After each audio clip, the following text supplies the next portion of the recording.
might.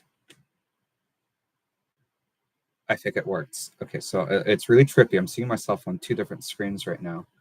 You're Jack? Oh, dang. I'm jealous of your lips. It's official. Thank you. Actually, these are brand new lips. At least the top part. I had a lip lift done recently as part of my facial feminization surgery. Okay. So yeah. Oh, so we have to get through like the first little bit, which is all scripted, everyone. Yes, I wrote a short script, but the rest is going to be all memory. So I think we have like 1 person on YouTube. All this trouble for 1 person, but it's going to be worth it. Well, thank you. Well, Mark was the one that likes Titanic, right?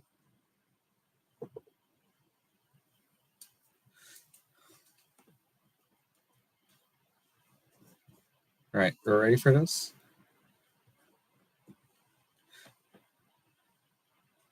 Six waiting. What, in YouTube?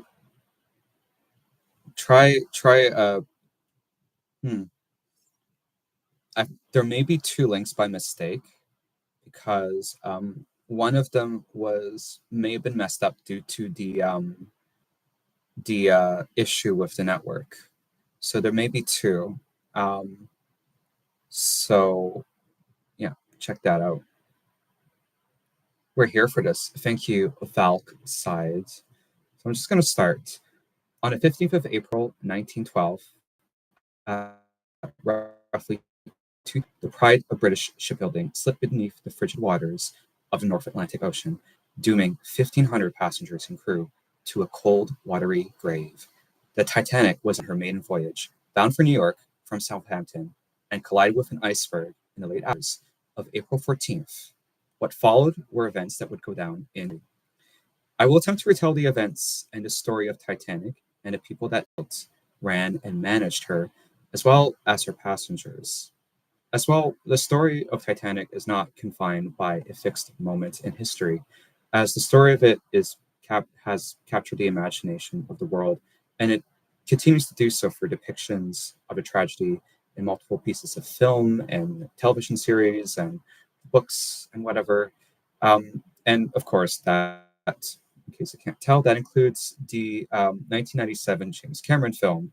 So it's very easy to picture Titanic as being 2 distinct events. You have the ship and the disaster, and also the movie, which seems to eclipse it in so many ways, but also parallel in many ways as well. As well, the events of the original Titanic disaster fall in April, which coincidentally is Autism Acceptance Month. Yeah, so this is a little bit of a thing about myself here. This is a time that I hold dear in my heart. As a woman living with autism spectrum disorder, Titanic was one of my most early autistic special interests. Watching the James Cameron movie when I was 7, and I was way too young to be doing that. Um, spending much of my time drawing the vessel and trying to recreate it out of Lego, as you do. I've been made to feel ashamed of my special interests in childhood by educators, by other children, and that continued into adulthood by people that were unsympathetic, including friends and lovers, and just generally confused neurotypical people that didn't get it. Many people would express that the level of interest and fascination with the material was odd and potentially even unhealthy. I mean, I kind of took it to a new level. I was ridiculed and I was bullied and I was made to feel ashamed.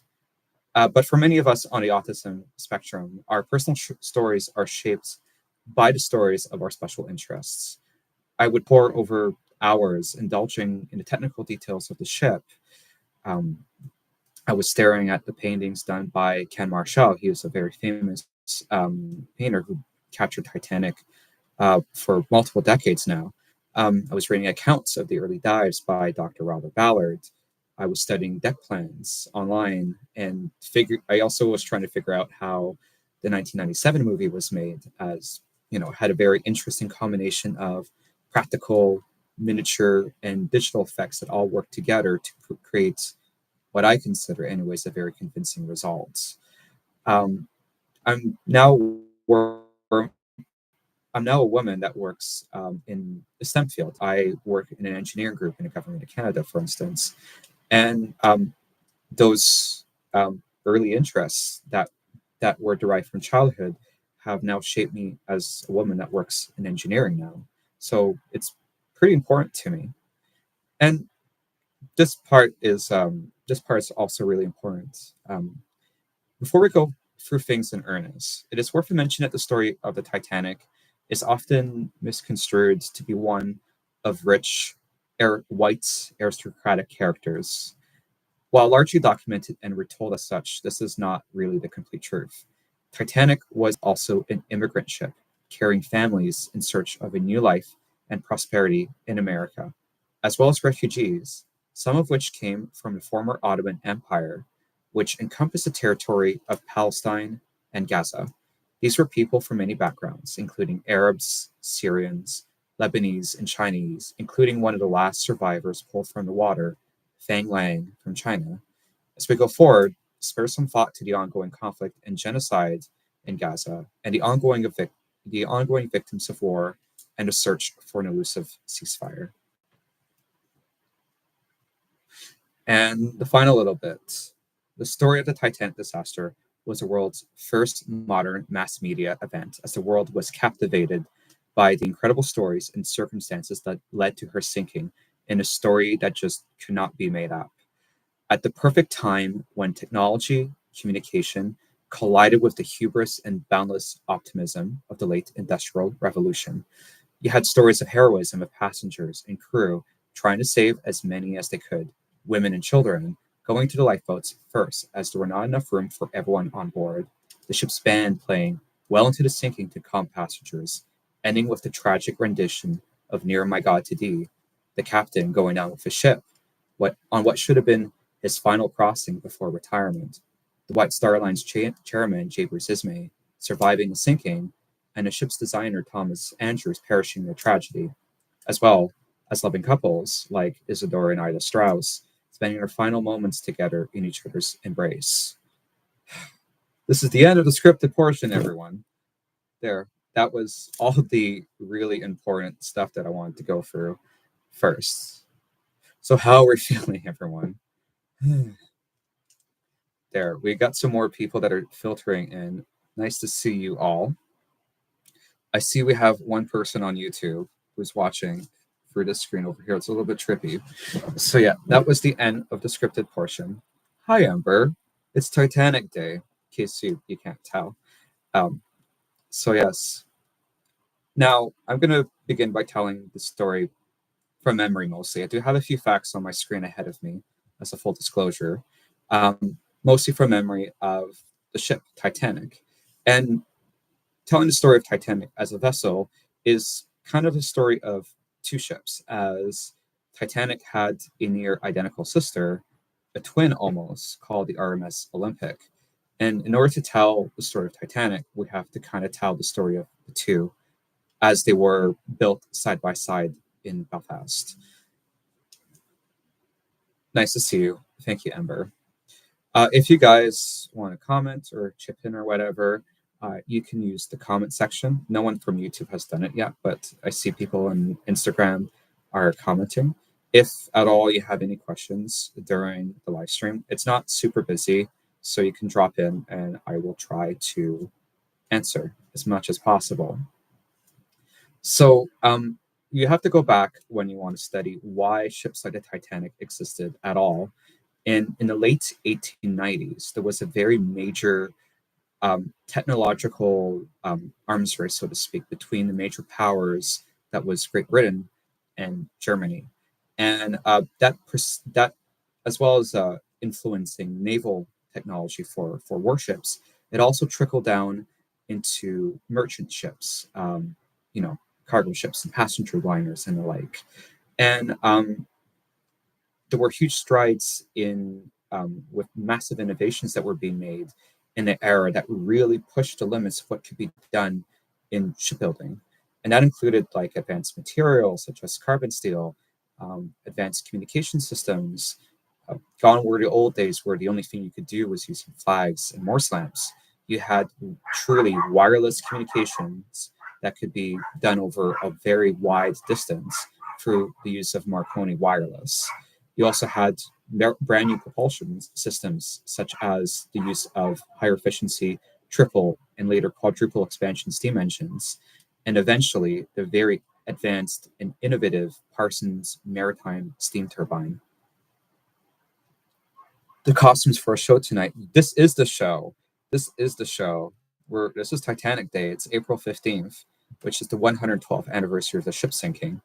But lucky you got a free show out of this, and you get to sit in your living room as you watch me talk about this amazing ship. You also had greater developments in safety technology, with the development of, at first, manually actuated and sealed watertight bulkheads, and eventually electronically actuated bulkheads with massive safety provisions, such as safety clutches and such. And it would divide the ship into many watertight compartments, which in theory, see, I winked there, in theory, it should keep a vessel afloat in the event of a collision. Thank you, Photographs by AC. I appreciate the compliment. Steam power is king. You got that right. Yes, it's a nice show. Pardon me. Slight cough. It's all the cold that's coming back, you know. All these technological developments all came together in what was the world's first true superliner and the world's first four-funneled vessel, the Norddeutsche Liner, SS Kaiser Wilhelm de Grosse of the Kaiser class, and she first sailed in 1897. And truly, she laid the gauntlet down for what was to transpire over the next few decades. She was the largest ship in the world when she was in service. She was also the winner of the Blue Ribbon for the fastest transatlantic crossing between Europe and New York. And eventually she'd be joined by 3 additional sisters. But because of this technological challenge laid down by the Germans, the British, that had the world's largest merchant marine at the time, needed to rise up to the occasion and compete with them. And so began what I described to earlier, the technological arms race between Germany and Britain, including in the merchant marine navies. So White Star Line, which is one of the principal characters of this story, chose to compete with the German competitors with a quartet of ocean liners known simply as the Big Four. So these vessels, particularly the first one, which was the Celtic, was ordered by White Star Line's chairman, Thomas Ismay, and eventually he would pass away, and it was his son, J. Bruce Ismay, that would order the 3 remaining vessels. And they were monstrous vessels. They were, at the time, 20,000 tons, which made them the largest, safest, most luxurious, and comfortable vessels afloat. And they set sail for the first time in 1901. However, they were never really designed to be competitive with the German ships, the superliners, in terms of outright speed, as their engineering was relatively more demure, safe even. And it's evidenced very simply by the fact that the Big Four ocean liners, despite their name being Big Four, each ship only had 2 funnels, right? Back then, this was an era where the number of funnels and the subs meant a whole lot under the decks, so to speak. We have someone from YouTube. They are luxury. Well, thank you. We have Frankenbeans coming over from YouTube, so let's say hi to Frankenbeans. So what happened next was really a stunning move by White Star Line's primary rival, Cunard Line, also from Britain, in the North Atlantic shipping trade. In 1904, the Lusitania class was ordered and laid down. They were monstrous ships, 2 of them, at 31,550 gross registered tons. And these 2 ships would be the Lusitania and the Mauretania, and they would become the largest, most luxurious, safest, and fastest vessels afloat. And these vessels would achieve this massive top speed, 24.5 knots, through a risky implementation of a brand new naval technology. They were quadruple screw ships, so 4 propellers in the water, and they would be powered exclusively by the new Parsons maritime steam turbine. Give me the diamond back. Come and get it.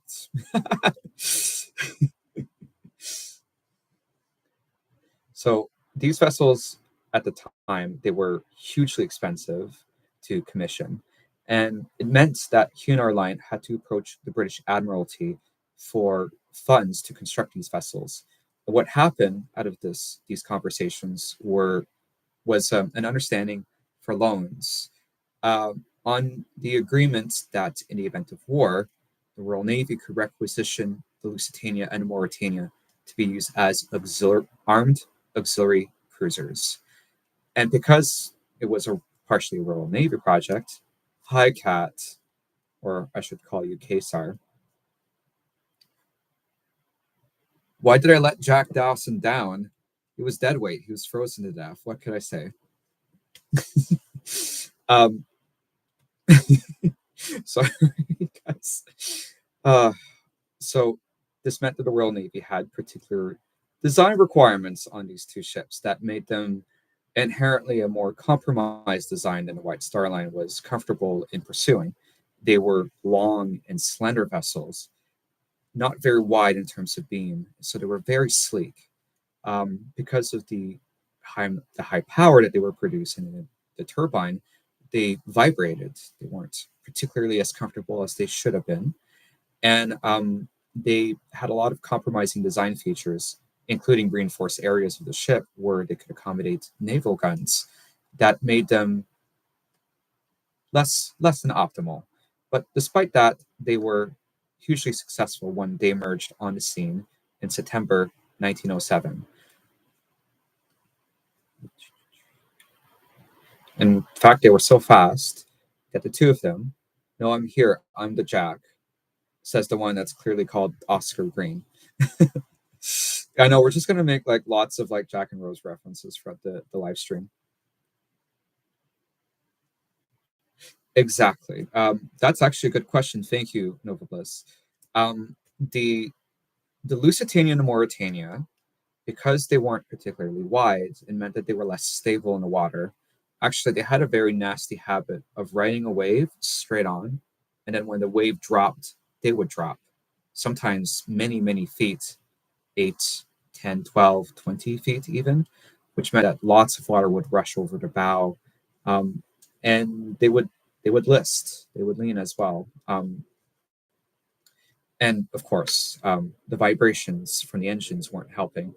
Lusitania, in particular, had her whole stern section rebuilt right after her sea trials because the second class portion of the ship, which was in the stern, was inhabitable due to how bad the vibrations were. But they were fast. They got the Royal Navy's design speed targets, which were a minimum of 24.5 knots. They were so fast that both ships would trade the blue ribbon for the next few years, Mauretania eventually holding it for 20 years from 1909 to 1929. But this meant that the White Star Line had to respond in kind. The origins of the ship, Titanic, and her sister, Olympic, came from a conversation that J. Bruce Ismay, the chairman of White Star Line, had with J.P. Morgan, the financier of the White Star Line, because he owned the parent company, the International Mercantile Marine. International Mercantile Marine. A little bit of a tongue twister. I don't have to use that word very often. And later in 1907, July 1907, J. Bruce Ismay met with Lord William Peary of Harland and Wolff Shipbuilding from Belfast, Northern Ireland. And they were the preferred shipbuilder for White Star Line.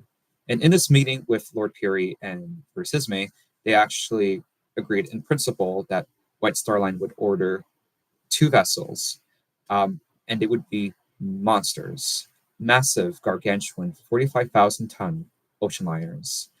But a very crucial decision was made here. They made a decision to compete with Cunard via economics rather than just outright speed and brute force, which meant that the future ships, would be focused on safety, comfort, and luxury, um, potentially at the expense of speed as well. But despite that, they would still retain a large amount of power, so they could still be competitive on a North Atlantic trade between England and New York. And they also made another crucial decision in that they would try to capture a larger share of the immigrant trade between Europe and North America, whereas Cunard Line was more interested in catering to more upper level passengers, let's say. But White Star Line chose to value passengers from every class a little bit more, with a little bit more attention, let's say. She knew him 3 damn days. Thank you, Frank. Is it true that the Titanic was rushing across the Atlantic to break a speed record? Not quite, actually.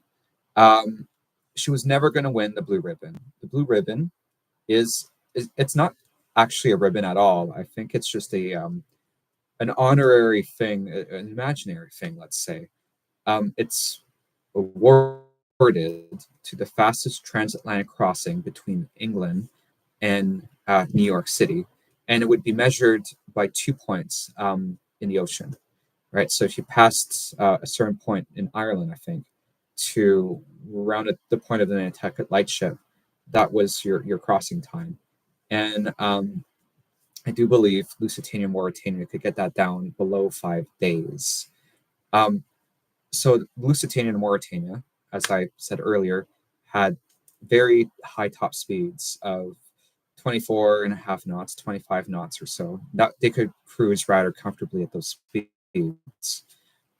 The Titanic and the Olympic were not going to sail at those speeds. They were going to cruise at a more leisurely 21 and a half knots. Still rather fast for a ship of its day, but not a record breaker. And they weren't supposed to be. Not supposed to be.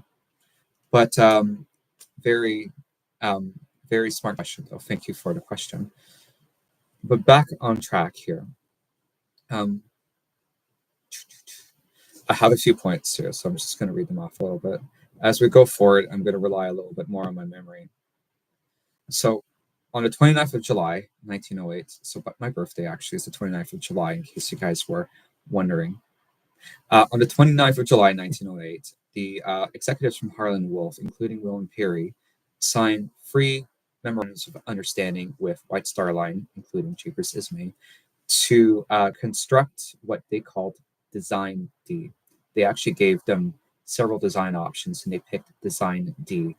And when they signed this memorandum of understanding, it meant that construction could commence. So the 2 ships were originally not given names at all. They were given yard numbers. And the first one, which would eventually be Olympic, given yard number 400. And Titanic would be given yard number 401. And they would be built side by side in Belfast, Northern Ireland, by Harland Wolff, in such a way that they would make use of the new Arrow gantry cranes in Belfast. Such construction for the gantry cranes was necessary. These 2 ships were so massive that it necessitated a whole new section of the shipyard to be constructed to make room for them. So Olympic's keel was laid down on the 16th of December, 1908, and Titanic's would be laid down on March 31st, 1909. The 2 sisters were designed by chief designer Alexander Carlisle and Thomas Andrews of Harland and Wolff. So later on, they would paint the hull of RMS Olympic in a bright white color for her launch on the 20th of October, 1910, in an event attended by thousands of dignitaries, members of the media, and curious onlookers. It's sometimes reported that tens of thousands of people showed up for this big event. But White Star Line was going to do one better. The following year, on the 31st of May, 1911, not only would RMS Olympic be complete in Belfast, but they would also launch at the same time the RMS Titanic. So launching, for those of you that are not aware, is a process in which the hull of the vessel is built, and then it is slid down a mechanical slipway from the dry land and into the water, where the ship can then be maneuvered, placed in a dry dock, or maneuvered around for other works to be completed in the water or in dry dock. And it's a test of the ship's buoyancy. It's a test to see if the construction is held up well enough, because launching a ship that slides essentially down a ramp into water can be quite stressful on the hull of a vessel. We have a few new people here. We have Loud Reader and the Sultry Sirens. Hello, the Sultry Sirens and the Loud Reader. So I'm just going to fan myself off a little bit. This is quite a warm costume. So as these ships were coming online, they were indeed the largest ships in the world by a large margin. Olympic, okay, I'm actually going to do this one by memory, okay? Olympic's original configuration, when she was commissioned into service, she was 45,324 gross registered tons. And Titanic was 46,328 gross registered tons. I think that's correct. Those are big numbers. Despite their huge size and the inherent drag they would have in the water, they were actually no slouches. They were pretty rapid ships for their day, and they can cruise comfortably at 21 knots. They were powered by a very innovative combination of triple expansion reciprocating steam engines and a hybrid propulsion with the Parsons Maritime steam turbine. White Star Line wanted to play it a little bit safe with their new vessels, right? They were, ironically, very worried about accidents and disasters and the like. So they wanted to play it safe per se. So they weren't really sold on the Parsons steam turbine. So they actually commissioned an experiment where they had two ships that came in from the IMM, the International Mercantile Marine, and they would have them rename as the Megantic and Laurentic. And I do believe Megantic was the one that retained a traditional triple expansion propulsion system, while the Laurentic had the hybrid propulsion system with triple expansion steam engines and one Parsons Maritime steam turbine. Titanic has a twin brother. Well, ships are referred to, I mean, it's kind of fitting, seeing as I'm transgender. We're going to talk pronouns for a second. For some reason, people throughout history have associated ships with femininity, let's say. So they're always referred to as she. They will sometimes be referred to, even in advertising, as ladies. They were never called brothers or bros or he and him. They were ladies of the seas. So what you're referring to, Oscar Green, is Titanic's sister. However, she had two sisters. The first one, as I was talking about here, was RMS Olympic. The third one, she would be commissioned. Actually, this is a nice tangent. We're going to talk about Britannic for a second. Britannic was commissioned in October 1911. Sorry, I had to think about that one. In October 1911, and she would be the third sister of the Olympic class. And White Star Line wanted to have three large superliners on a transatlantic run between England and America to truly rival Cunard Line's cross-Atlantic capacity. There we go. See, all of that because of pronouns. That's okay, though. That's okay. So, as well, it's worth mentioning that Titanic and Olympic were designed to be truly the most comfortable, most luxurious ships afloat. They had specialty dining. They had amenities like Turkish baths, an indoor saltwater swimming pool as well, luxurious and palatial public spaces, including smoking rooms and dining saloons, and reading writing rooms and stuff like that. Massive grand staircases, very famous grand staircases, I should say, as well as a host of very sumptuous parlor suites for first class passengers. The goal was also to make other classes of the ship. The Edwardian era, by the way, was a very class segregated culture. The goal was to make other areas of the ship very accommodating as well. Second class was to be comparable to first class on lesser vessels, and third class was supposed to be clean and comfortable. That's it. Nothing fancy. That's just how third class was back in the day. And you know what? Thank God we don't do class segregated vessels anymore. They stocked 80 tons of coal. Only 80? So, as a note here to Frank comment, the Lusitania, this would have been Titanic's chief rival, consumed a whopping 1,000 tons of coal a day. Titanic and Olympic were more modest. Turbine engines are very hungry, but reciprocating engines are a little bit simpler. So in total, Titanic and Olympic each would consume 600 tons of coal a day while at sea. One of the sides was weakened due to a coal fire just before the trip. That is actually one of the myths about Titanic. Coal fires in vessels was actually very, very, very common back in the day.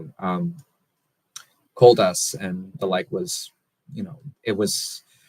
it could be very flammable. And what you're referring to, the weakening that you're referring to, would be near a watertight bulkhead.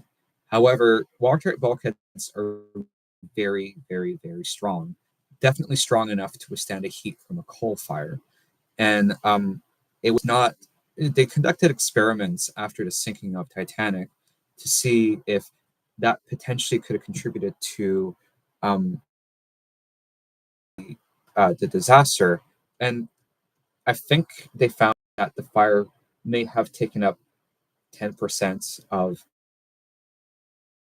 the design strength of the watertight bulkhead that it was adjacent to, not close enough to really deform it or damage it in any significant way. There's a lot of myths about Titanic and why it sunk. And as well, there's also the switch theory.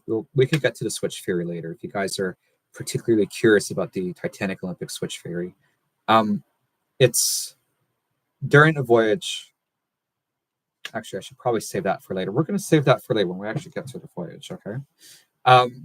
But it leads us to an interesting segue about safety.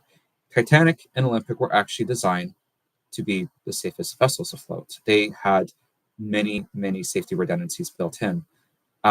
We talked earlier about watertight compartments, and the first iterations of these compartments would be manually actuated by crew members. They would actually have to crank them shut by hand.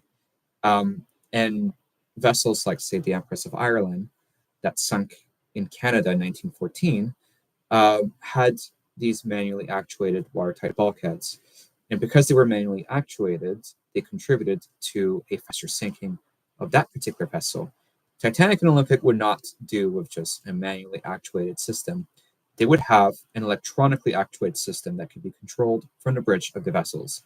As well, in the event that the bridge was somehow incapacitated, the watertight bulkheads could be closed automatically, actually. They would have floating clutches that would raise with the water level as the water level rose in the compartments. And when it raised, it would actuate a clutch that would drop the bulkhead doors shut. So they were thought to be incredibly, incredibly safe. As well, there is a story about Titanic's lifeboats, as you may know. She was very infamously designed with not enough lifeboats for all aboard. But there's a bit of a story behind that, and it actually involves the White Star Line.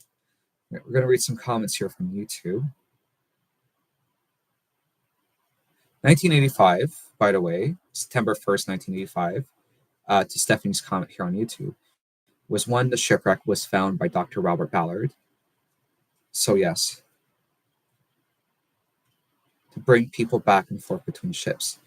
Did not anticipate the Titanic due to this rock system. Okay, so that's what I was going to get to with the lifeboats. We're going to get to the lifeboats.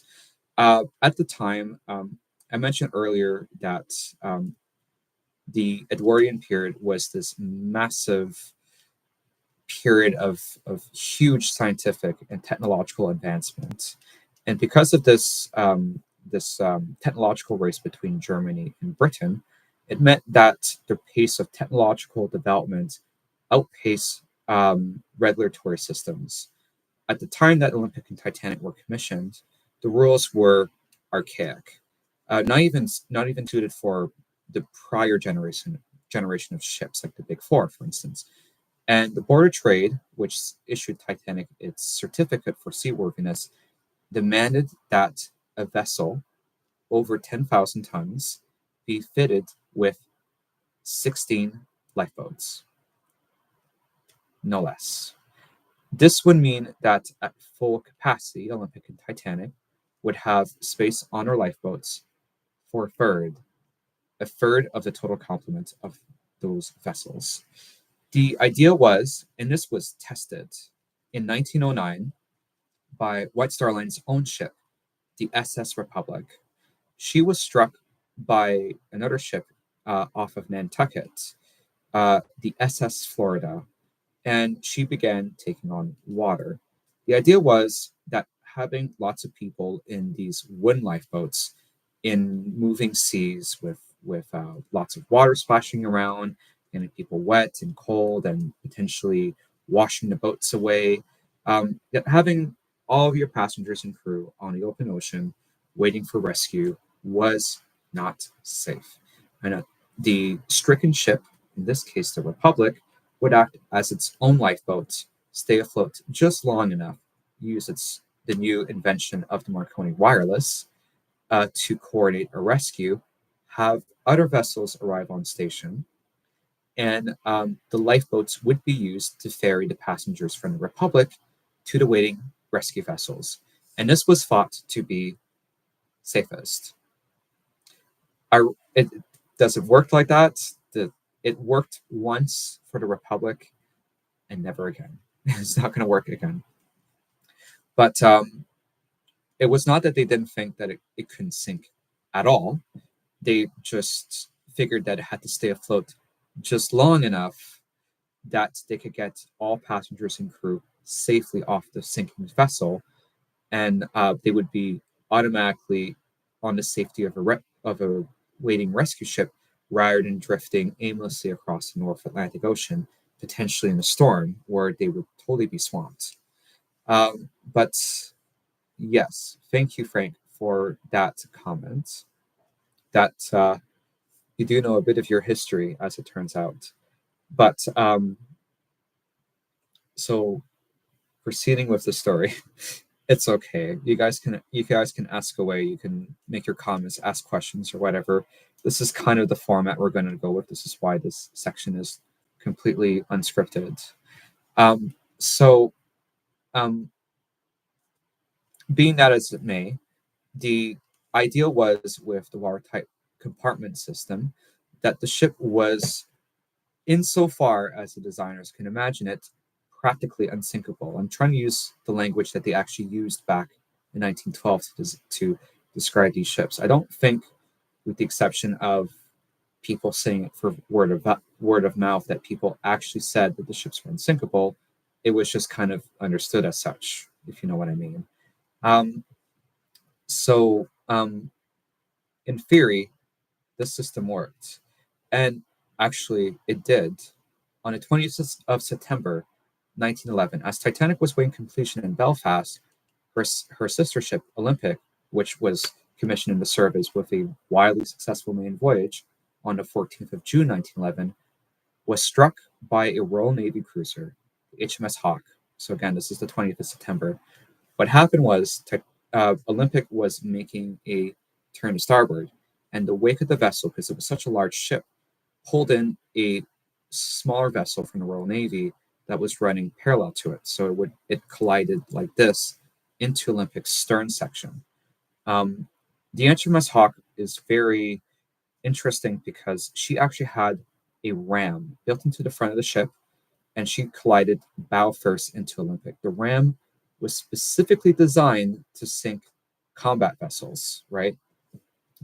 At the time, the captain of RMS Olympic, her master, was none other than E.J. Smith. You'll recognize that name later on, actually.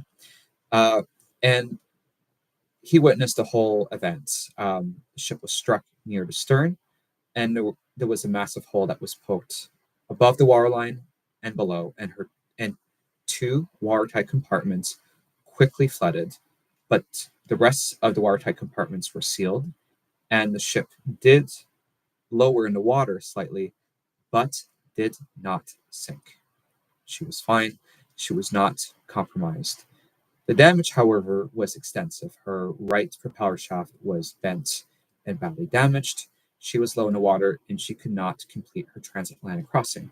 So she was returned to Southampton and eventually patched up there and returned to Belfast at Harland Wolff at her makers so that she could be properly repaired and returned as fast as possible to commercial service. In doing so, they had to, in order to make money off Olympic and get her to surface as fast as possible, they had to stall the works on Titanic, which was still nearing completion at this time. They moved Titanic out of her dry dock. Keep in mind, she was launched on the 31st of May of that year.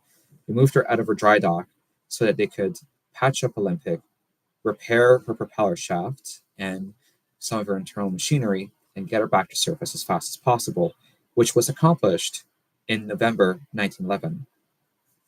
However, that was not the end of Olympic ruining Titanic's lunch, so to speak, because she would be back at Harland Wolff in February 1912. This time, Titanic was a lot more complete. She had all her funnels, for instance, and much of her machinery was installed. Titanic had to be moved out of her dry dock in Belfast to accommodate for Olympic, who had a mishap with a propeller blade that decided to go missing all of a sudden. So Olympic was patched up again. Dang showboat. Yeah, Olympic. I have a soft spot for Olympic. Well, she was a diva. She was a drama queen. She was truly amazing. And she did ruin Titanic's day a few times. But yes, eventually Olympic was back in service in early 1912.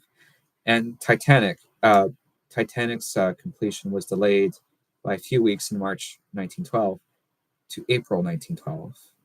Ooh, we're getting there, everyone. We're getting there. At which point, when she was completed, she was turned over to her new masters at the White Star Line, who commissioned the machinery back into service. This included the talents of such individuals as Joseph Bell, Olympic's chief engineering officer, as well as veterans from the White Star Line, including William Murdoch and Charles Lightoller.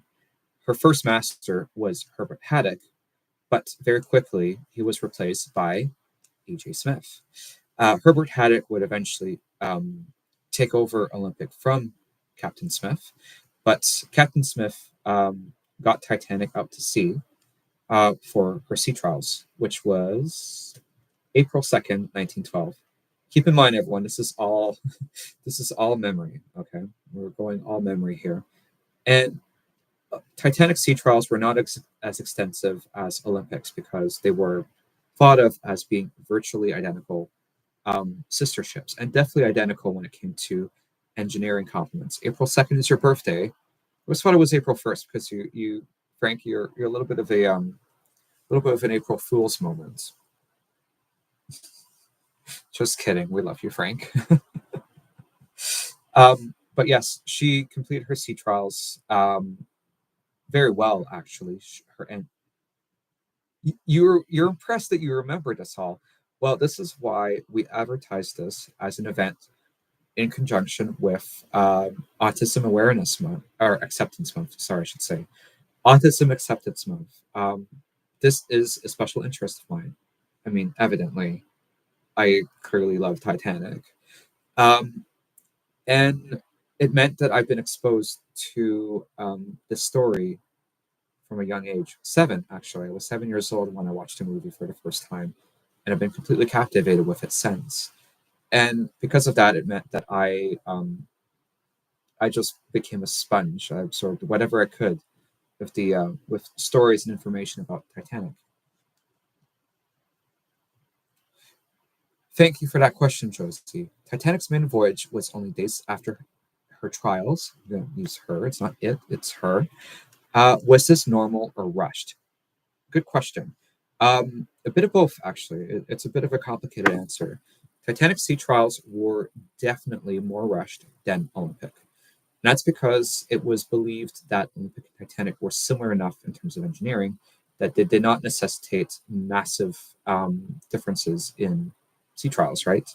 They could just kind of assume some results from Olympic would be identical for Titanic, but they did need to test core engineering elements of Titanic to make sure that she can meet the requirements necessitated by the Board of Trade for a certificate for seaworthiness. And that included maneuverability. They tested her in water, her turning radius and such, as well as going full stern to stop her.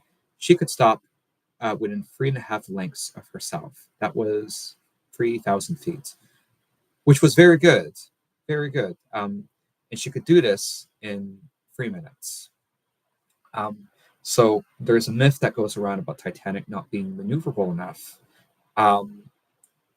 And not having, in the movie, they say this, a James Cameron film, they say her rudder is too small. But that's,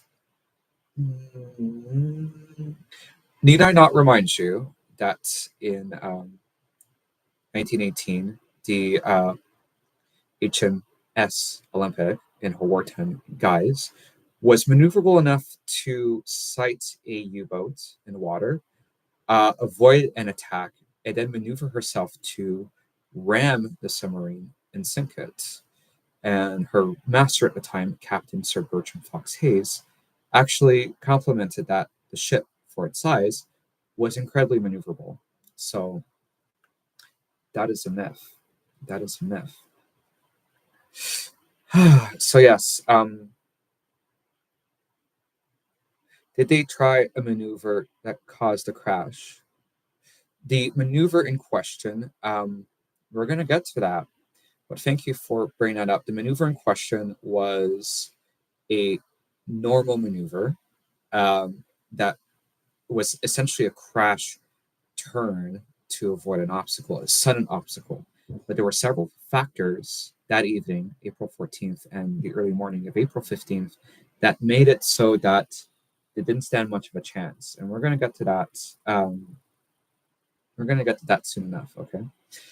So yes, Titanic sea trials were pretty rapid. And then soon after, she, April 4th, April 4th, 1912, I do believe, she left Belfast for the last time to go over to Liverpool to accept her original complement of crew necessary for her first transatlantic crossing and to commission the ship into service, in the proper service.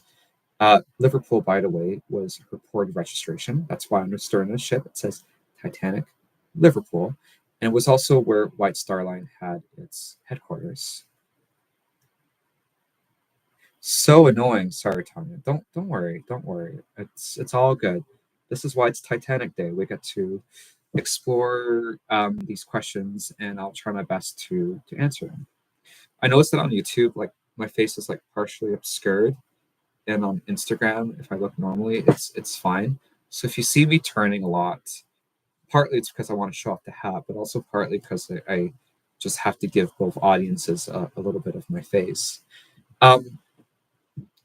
So Titanic's completion, back then, ships were complete in very tight deadlines, right? When she did her sea trial, she was not technically complete. Much of her like her indoor spaces for passengers, was not 100% complete. So people such as Thomas Andrews, who was part of a group with the original shipbuilders from Harland and Wolff and Belfast, were known as the Guarantee Group. They came on board to make sure that things were right, and to ensure that while she was in Liverpool and Southampton, that she could be sufficiently completed to her spec at 100%. There is also a 10-second delay on Instagram.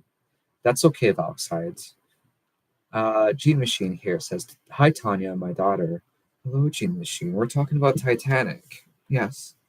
But that's okay. So yeah, Thomas Andrews was one of the original designers for the ship. On a final note, actually, about the lifeboats, we're going to talk one last time about the lifeboats prior to the sinking. Remember I told you about a man, Alexander Carlisle of Harland Wolff. He actually left the Olympic Titanic project about partway through before they were commissioned into service properly. And rumors at the time was because there was a dispute between himself and William Peary of Harland Wolff about the assortment of lifeboats on the vessels. It is true that Olympic and Titanic were designed to have a full complement of 60 lifeboats throughout all boat deck, and as well as a row inside from the Welland-type davits. So essentially, that a davit could launch 2 boats in an emergency.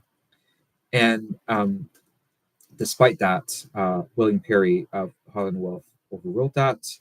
And the rumor goes that Alexander Carlisle resigned in protest. The truth, however, is Alexander Carlisle probably retired from shipbuilding because he was old, his health was not super good, and he was a politician. He wanted to just focus on that for a while. Hello, BJ Stroker. We have BJ Stroker in the house. Wouldn't it be cool to have a Titanic dinner party with a menu from the ship? That would be very cool, Frank. I would love to try that. BJ Stroker, you look amazing. Thank you very much, BJ Stroker. If you do have a few minutes, I would invite you to sit down with us for the Titanic Day live stream, where I get to talk about the story of Titanic. So yes. Thank you, everyone, by the way. I would like to take a quick moment. Thank you, everyone that's joining us, not only on 1, but 2 platforms. There's a lot of interest about the subject matter, and I'm really happy. This makes me feel really good that you guys are tuning in and asking questions and being engaged. Yes, there's menus. Yeah, more than 1. I will say I'm very good with the technical knowledge of the ship and the personal stories of people involved with the ship. I am, however, not good with food. So this is one of those things where the Titanic story is a little bit fluid. Our understanding of the vessels, Olympic and Titanic, changes as we discover more about them, make dives to the Titanic wreck, even the Britannic wreck, and more artifacts are recovered from, say, Olympic, which survived. Lessons of the past be ignored in the future. Yes, actually. There's the Titanic disaster informed a lot of lessons for future generations, but we'll get to that. You do look amazing. 10 out of 10. Thank you, Chip Obey. That's very much appreciated. But back to the main voyage. Titanic's completion was so last minute, as was the fashion of the day, that on the morning of April 10th, 1912, once she was moored in Southampton, and the trains were coming in from London, the special trains to carry passengers to the vessels. There was one for each class, by the way. It was the Edwardian Society. The crew of Titanic left the portholes open, particularly in second class, as the paint was still drying. Yeah, that's how last minute it was. And at Southampton, they had to load up the last of the furniture and cutlery and the bowls and the laundry and stuff. And Titanic would not leave her ports on time. She was scheduled to leave at noon, but she left at 12:15. And unlike in the movie, the James Cameron movie, we're going to start bringing up the movie more as we go along, because I understand for most of us, myself included, it's the main point of reference for understanding the story of Titanic. It was not a sunny day. It was a kind of a damp, typical British overcast day on the 10th of April, 1912. And I will bring up a little bit of a foreboding moment, foreshadowing, let's say, but also sadly, had this actually taken full effect, it would have ironically saved the lives of everyone on board Titanic. Sadly enough, as Titanic was leaving Southampton Dock, remember I told you earlier about the Olympic and her massive wake sucking in the Hawk. The same thing happened yet again with a ship that was moored alongside younger her younger um, liner mates. Let's call them the Titanic, a ship called the New York, and she was pulled in by Titanic's wake while roped in at the dock, but the ropes snapped and she was pulled towards Titanic's stern near her port side. Yikes! Right? There's a lot of parallels here with Olympics collision with Hawk. However, a tugboat, I do believe the tugboat was called Hercules, stepped in at the last minute and prevented a collision from happening. Um, See what I mean? Had a collision happen, Titanic would have had to return to her pier in Southampton, unload her passengers, and everyone would have been saved. However, unfortunately, fate is a cruel mistress. So Titanic then sailed forward to Cherbourg in France, where she would make her call there to take in passengers from continental Europe. It was not a direct shot between England and the United States. Ships like Titanic, Olympic, Lusitania, and Mauritania would make several puller calls to pick up additional passengers, and that's how they would make some additional revenue. Um, it's very interesting. While she was in Cherbourg, she would be joined by two ships, also designed by Thomas Andrews, also built by Harland Wolff, and operated by White Star Line. Little tender ships called the Traffic and the Nomadic. Um, Titanic was so large that she could not fit in a harbor at Cherbourg, that she had to wait offshore at a considerable distance, mind you, where the water was deeper, to accommodate for her draft. And these smaller ships, the tenders, the Traffic and the Nomadic, would ship passengers over from the shore, and then they would be loaded up onto the ship with their luggage, and then they would proceed. She would do this again in the city of Cove in Ireland. She would make an airport call there. At the time, this was called Queenstown. And if you watch the movie, this is where the movie begins in earnest. When she leaves Ireland, Queenstown, now Cove, she would set out into the open ocean. At this point, this would be April 12th, 1912. Yes, we're getting up there, guys. We're getting up there. It was noticed, though, at this point that Titanic was doing remarkably well, actually. Despite her near collision with New York, she may have been even better than Olympic. Actually, it could have been by design, too. Lessons had been learned from operating Olympic that were incorporated in Titanic's, say, public spaces, particularly in first class. Her B-deck promenade, her covered B-deck promenade, was completely eliminated, making room for the extreme luxury of parlor suites for first class, including ones with enclosed private promenades, as seen in the movie Titanic. Mind you, I have to slip in those references so that you guys can make some connections with what you've seen on TV. And because it was found that Olympic had too much promenade space. Um, Titanic also had an expanded a la carte restaurant on B deck because Olympics was so popular. She also had the addition of another specialty dining, which was the Café Parisien, also on B deck for the use of first class passengers. And it was noticed that on her delivery trip, that Titanic's engines compared to Olympics were running smoother, quicker even in Olympics, despite her increase in size and weight. She was quicker, and she was able to hit at one point 24 knots. So she left Ireland, and the race was on. Remember, we were talking about a speed record earlier. The speed record was not the blue ribbon. She was actually racing her older sister, the Olympic. It was noticed very early on that the Titanic had a fair shot of beating Olympic's maiden voyage, the crossing time of her main voyage, as she was settling in far nicer and far quicker than her older sister.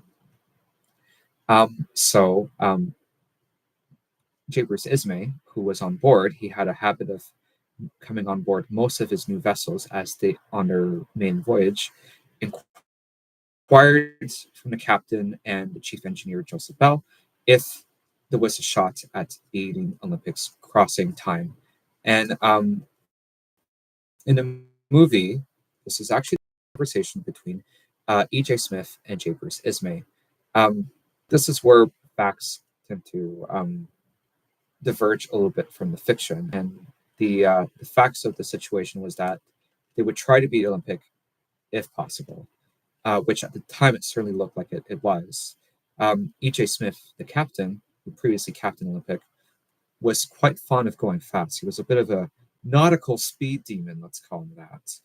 And there was a fair shot that they could make it into port as the sun was rising in New York on Wednesday, the 17th of April. And that would have potentially made for quite some headlines, as they so imagined, right? So they were going to try to get more of her boilers and engine capacity online sooner than they would have for Olympic in her main voyage, right? And all right, we're coming up to it, everyone. It is Sunday, April 14th. Okay, you ready for this? We're finally going to get into the collision, the infamous collision here. So, Titanic encountered a incredibly rare weather phenomenon on the evening of April 14th, 1912. What some contemporaries and even people in the modern day refer to as the Sea of Glass, a mill pond, so to speak. It was the ocean was unbelievably flat and calm. This was also remarked in the James Cameron movie for reference. By the way, if you guys have any comments or questions, once in 100 years, so it was pitch dark, very, very dark. And Titanic was sailing into an ice field. She was warned through her Marconi wireless that an ice field was approaching them. Several vessels were mentioning that. That's okay, Gene Machine. I wish you a good evening. Thank you for stopping by while you did. And I wish you a good evening with your daughter. So yes, bye, Gene Machine. It's worth mentioning that the previous night, April 13th and into April 14th, Titanic suffered an early electronic glitch. Her Marconi wireless was broken. It could not send or receive messages. The Marconi wireless was actually a patented device, and the people that would operate the Marconi wireless, in the case of Titanic, that was Jack Phillips and Harold Bride, were employees of the Marconi company and not White Star Line. They were responsible for a fee for sending out messages from passengers on Titanic to the shore via the wireless set. So the machine was down and it was not transmitting messages, which means it was not generating income. So they were instructed, Jack Phillips and Harold Bride were instructed by their company, Marconi Corporation, to not repair the radio set, to leave it intact as it was so that it could be repaired on shore. Thankfully, though, they disregarded this order. Let's see. And their operator of the telegram pissed off the ship who told them, and they turned their Marconi system off. So what you're referring to is a deleted scene from Titanic. But we're going to get to that. Actually, no, I'm going to address that now. The way that they answered was actually kind of typical for the time. They were very close to each other. The ship that you're mentioning is called the SS Californian from the Leyland line. And they were so close, about 16 miles or so, that, no, sorry, 12 miles, I do believe, that the single, because it was just a series of dots and dashes, came in very strong. And actually, because they were wearing headsets to receive them, it actually kind of hurt them, right? Um, so, and they were trying to catch up. Jack Phillips and Harold Bride were trying to catch up on the work that they could not do the day before because their system was broken. Thankfully, as I said, they got it fixed against company orders, mind you. Um, so the operator of Californian would have gone to sleep anyways. There was no regulation, no rules, and even no I guess courtesy at the time that dictated that a radio operator should be on station 24/7. Again, Marconi Company was a private company, and the regulations around naval ships and the technology that was within them was very loose and limited back in 1912 because the technology just frankly outstripped the regulations. It outstripped the the rule of the regulatory bodies. Um, but yes, they received many ice warnings that evening, and un, they were proceeding into a weather phenomenon that was incredibly rare for the North Atlantic. The North Atlantic is actually an incredibly violent and cold bit of ocean. So it was very unusual that it was perfectly flat and lifeless, so to speak. Um, Other ships in the area, including vessels like the Californian and the Carpathia and the Mount Temple, had actually stopped for the evening. They had entered an ice field, and they determined that it was probably not safe enough to proceed through the ice field. The ice field was a lot larger than people were even anticipating, with large sheets of ice measuring miles across. Um, then they came from Greenland, permeating this cold air that would sit near the surface of the water, which was relatively warmer, and creating optical distortions, making certain things look further than they were or closer than they were, and altering people's ability to perceive distances and things on the horizon. The iceberg in question, which popped into view at 11:39 p.m. on the night of April 14th, did not really appear as anything. The movies, with the exception of maybe the 1943 movie, often depict the iceberg as just white hunk of ice, right?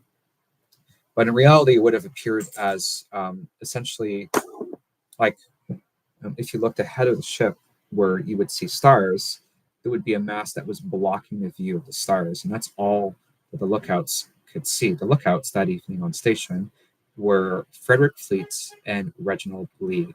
And there's a bit of a myth about the binoculars, right?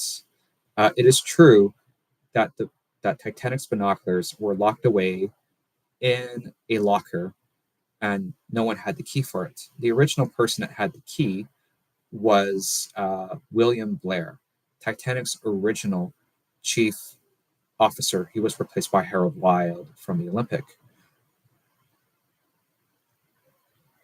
No, that is a very good question, though, and I'll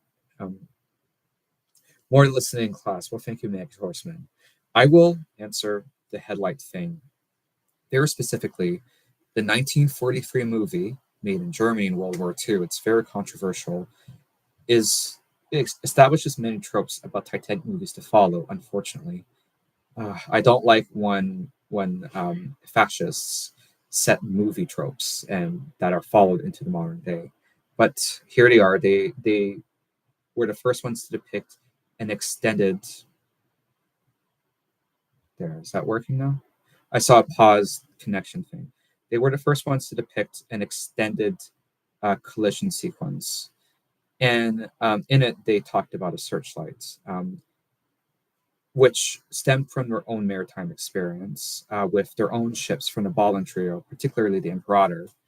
After the Titanic disaster was surmised by people from the public, maybe like yourself, that maybe a spotlight, a searchlight of some sort could have helped.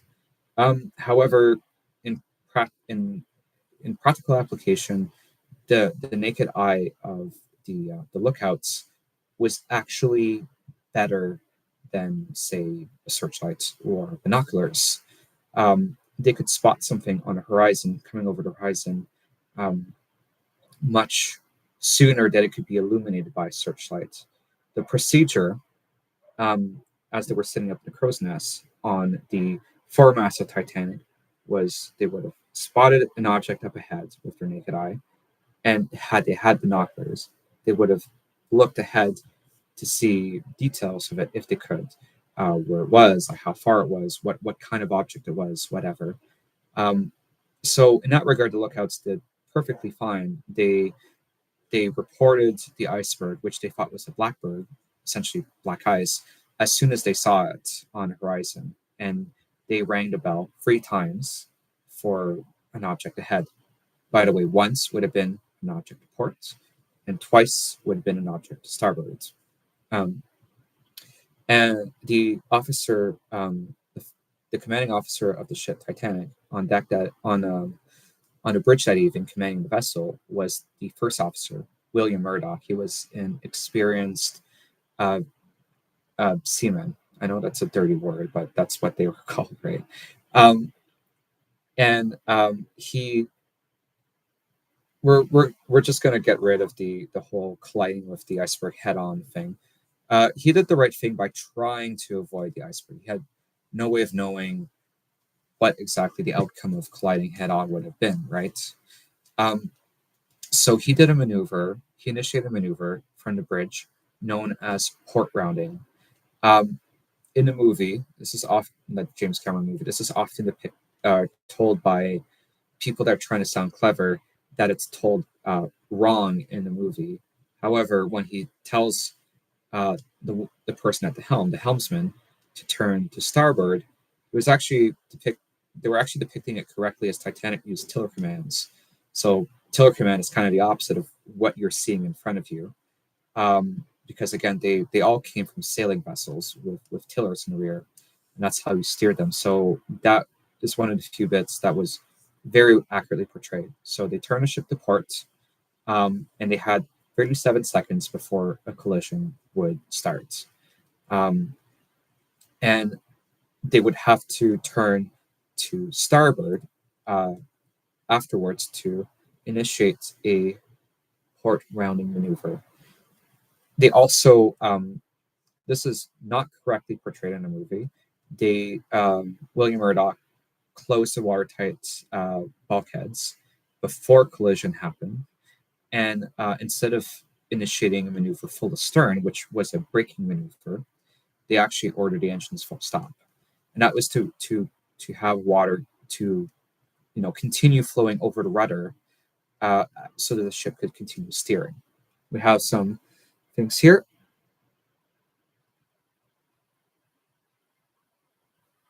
Yeah, so Frank here on YouTube has brought up 2 important points. It is very likely that if Titanic collided head-on with the iceberg, that she would have survived the collision. However, it would have been nasty. It was very likely that her 4 forward watertight compartments would have been completely messed up and totally compromised. And hundreds of people would have likely perished from the collision and the flooding in the first compartments.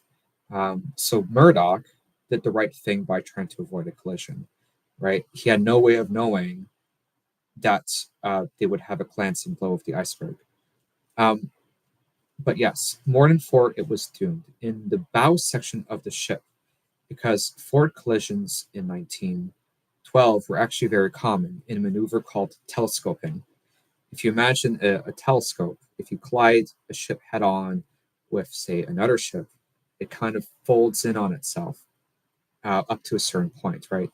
The whole length of the front of the ship can just completely collapse, like if you were folding a telescope down, hence why it's called telescoping. So you could just imagine what would happen to the people in the bow of the ship. in an event like that. It would have been totally gruesome. But because those collisions were common in 1912, they designed the ship to have 4 watertight compartments compromised in the bow and remain afloat. Everywhere else on the ship, it was 2. And it's worth noting here that because the Olympic had a collision a year prior with the Hawk, a ship designed to sink other ships with ramming bow, and 2 of her compartments were compromised, and Olympic stayed afloat, commanded by the same officer team with E.J. Smith, Murdoch, and Lightoller, for instance, and Henry Wilde as well. It was safe to assume that Titanic could replicate those results. This is why, say in the movie Titanic, they do mention so often that the ship is unsinkable, because the practical evidence of the day, the recent evidence, mind you, actually showed that she probably was. Olympic's collision with the Hawk increased people's confidence in these ships surviving massive collisions with other ships, in grounding incidents, with icebergs, hypothetically. So they were talked about as being practically unsinkable, and that the designers could come up with a scenario that would doom these ships to sink to the bottom of the ocean. I mean, that's hubris, mind you. It was the Industrial Revolution. It was the pinnacle of Edwardian technology, and quite simply, they had no way of testing these things practically. The designers, and William Murdoch, for that instance, who was commanding the ship at the bridge, had no way of knowing that the ship would have a glancing blow against the iceberg, of which 5 of her forward watertight compartments would be breached in a maneuver trying to port round the iceberg. From the bridge, it actually looked like they were going to be in the clear, right? Because the iceberg looked further away than it was, but underneath the water surface, that's where all the damage happened. And the damage, credit to Titanic's construction and design, the damage was not so significant as to doom the vessel, say, in 14 minutes, like the Empress of Ireland, or 22 minutes in the case of Lusitania. She sank in 2 hours and 40 minutes. She struck the iceberg at 11:40 and sank at 2:20 in the morning, which is an unusually slow amount of time for 1912. And the damage caused was effectively 12 feet in the side of the vessel. 12 feet of damaged steel on the side of the vessel doomed the ship. So it was that last gash in the boiler room that actually doomed the vessel. The first 4, including the forepeak tank, meant that the ship theoretically could have stayed afloat. It would have remained buoyant enough that the waterline would have remained low enough in the water as to not spill over the bulkheads, right? But yeah, you're right, Frank. That's you're good with history. I must commend you. You're good with history. But yes, 5 of the watertight compartments were compromised. Initially, early in the collision, Captain Smith was woken up, and the belief was that the ship would be okay. Again, they were under the impression the ship was unsinkable, and they weren't really aware of the damage by this point.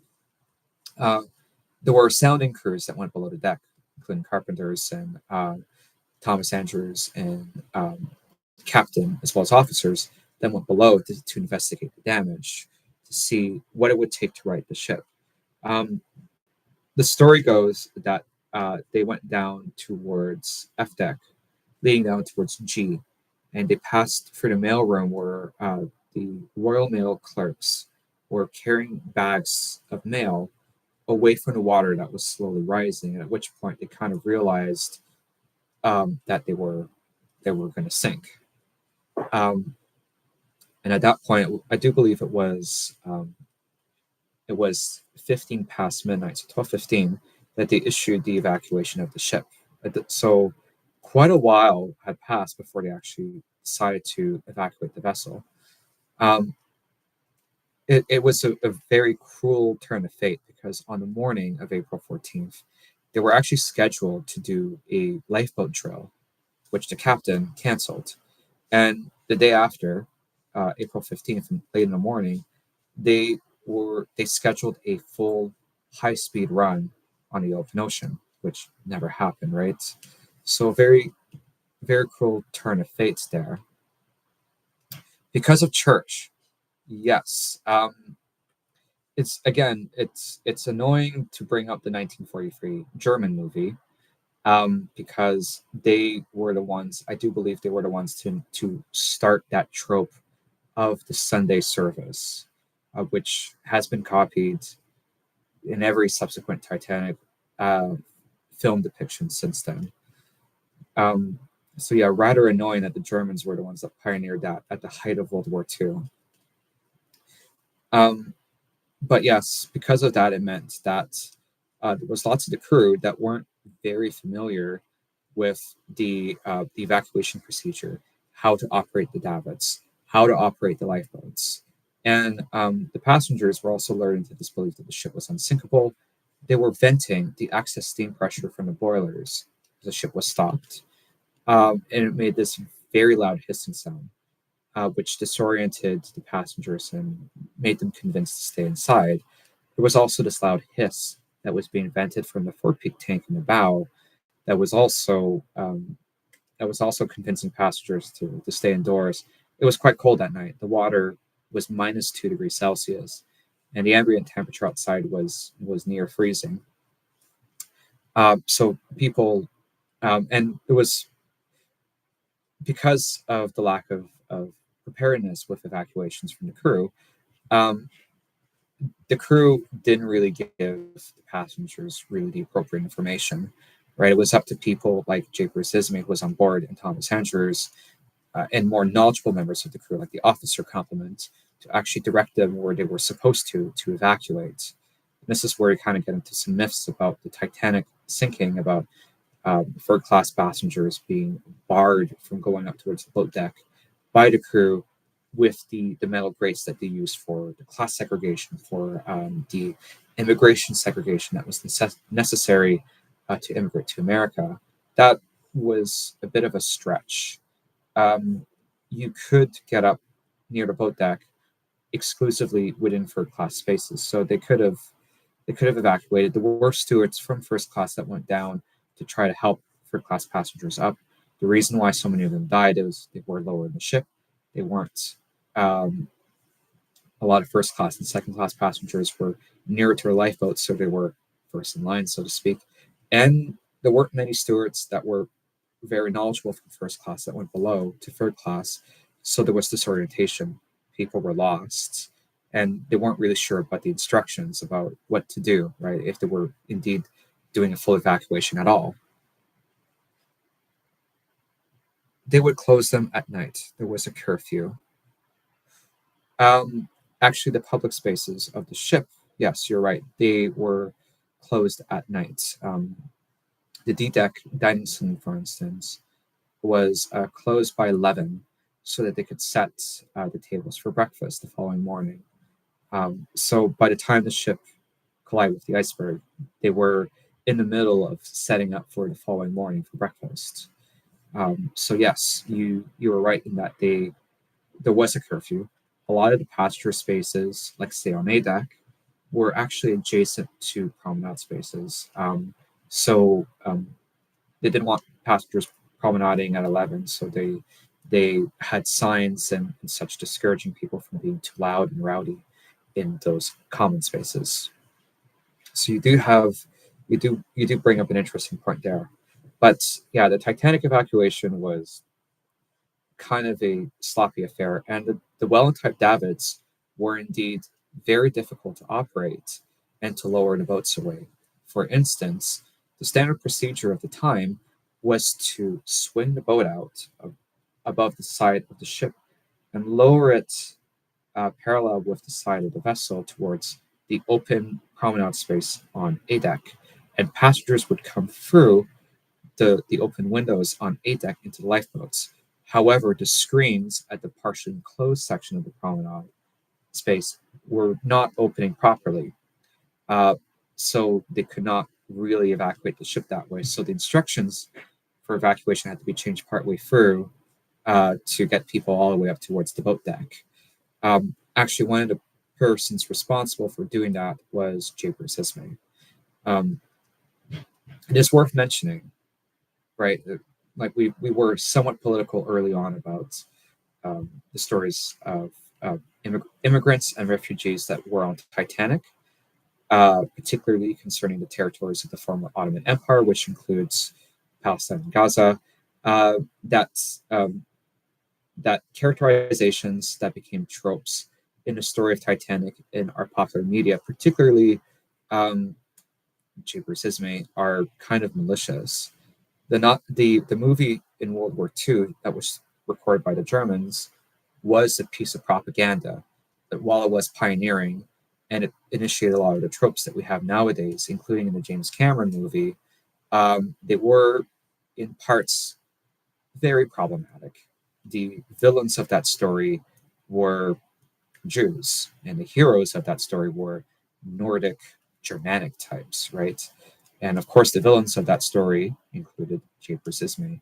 So it's worth remembering as you consume this media, including the 1997 film, that there were tropes that were founded on malice that are permeating through into our modern world. I think there may have been an early intention for the 1997 film to portray Mr. Ismay a little bit more politely, more accurately, but the audience at that point, the idea was the audience was expecting J. Bruce Ismay to be portrayed a certain way, so they just kind of went with the old way of portraying him. So again, you have to be very careful about how you consume several pieces of media.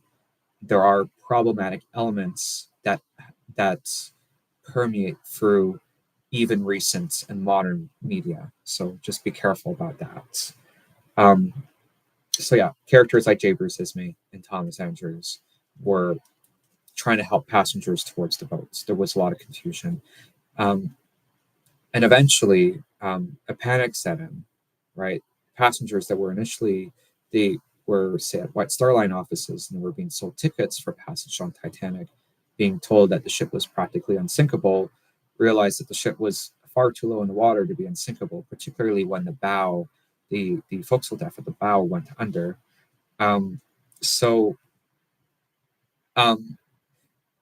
Near the end of the evacuation, it became more of a panic.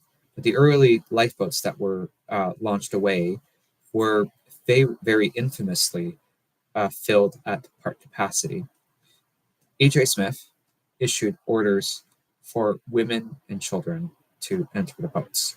This was kind of in response to some past shipwrecks where the behavior of a mostly male-dominated crew was very deplorable in a society, the Edwardian society, that regarded itself as being very noble. They people at the time were really cognizant they wanted to rectify, say, the wreck of the Atlantic, which wrecked off of Mars Head near Halifax, Nova Scotia, where very tragically no women and children survived that shipwreck. So there was an ability that was built into this event where they were trying to address that and save the innocents, so to speak. However, there was a problem with the way the order was issued, which meant that there was interpretation. Second Officer Charles Lightoller was commanding the evacuation of the lifeboats on the port side of the vessel, and he interpreted the orders as women and children only, which meant that even when there was no one around to enter the lifeboats, he would just lower them away rather than accepting men that were waiting around near the area. He also would remove men from lifeboats if they had found their way in. On the starboard side, those lifeboats were being evacuated by the first officer. That was William Murdoch, and he interpreted the order as women and children first. So if there weren't any around, he would let men into the boats. And this is actually how men like J. Bruce Ismay were able to survive the sinking. He was lowered away on collapsible sea because no one else was around, and he was on the starboard side of the ship. We got one from Hello. Hello. Some would dress as ladies. I'm not. I've tried to do some research about that, and I think there may have been in the odd one or two people that tried that, but I think the proliferation of that story is exaggerated. Um, we'll get to that near the end, because again, Titanic was a mass media event, even in 1912. It was not just the 1997 film. But we'll talk about what happened with the subsequent media story afterwards.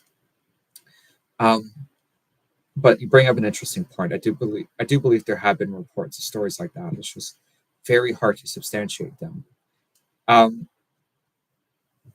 but what would happen, because the four forward compartment or the five forward compartments that were flooded would compromise the buoyancy of the ship and would lower it below the waterline. It meant that water would spill over the top of the adjacent bulkhead and into the next compartment, and it was dragging the ship down by the bow first on an even keel, mind you. So the ship was indeed doomed. Um, and mind you, the engineering complement of Titanic, this was led by Joseph Bell, they were still on station. There were boilers that were still lit, that was providing power for the electricity for ship for the steam dynamos, and they would keep the radio equipment running. At this point, Jack Phillips and Harold Bride were given the coordinates of the ship, where they believed the ship was in the North Atlantic, and they were trying to coordinate a rescue via radio. As per your previous comment about the Californian, that was a ship that was within eye distance, and Titanic was trying to communicate to it via Morse lamps and signal rockets, which ultimately was unsuccessful. The Californian, whose radio operator was asleep and could see these things happening, they alerted their captain. I do believe his name was Stanley Lord, and he chose not to act on it. No one thought to wake up the radio operator. They just stayed put, and they watched the whole ordeal. They did try to communicate with Morse lamps, but because of the optical effects from the very conditions of the evening, it really warped the messaging between the two ships, and they were unable to properly communicate with each other until the last minute for lighting. It is very commendable that they did that. It is also worth noting that in the disaster, the whole engineering was wiped out. There were no survivors.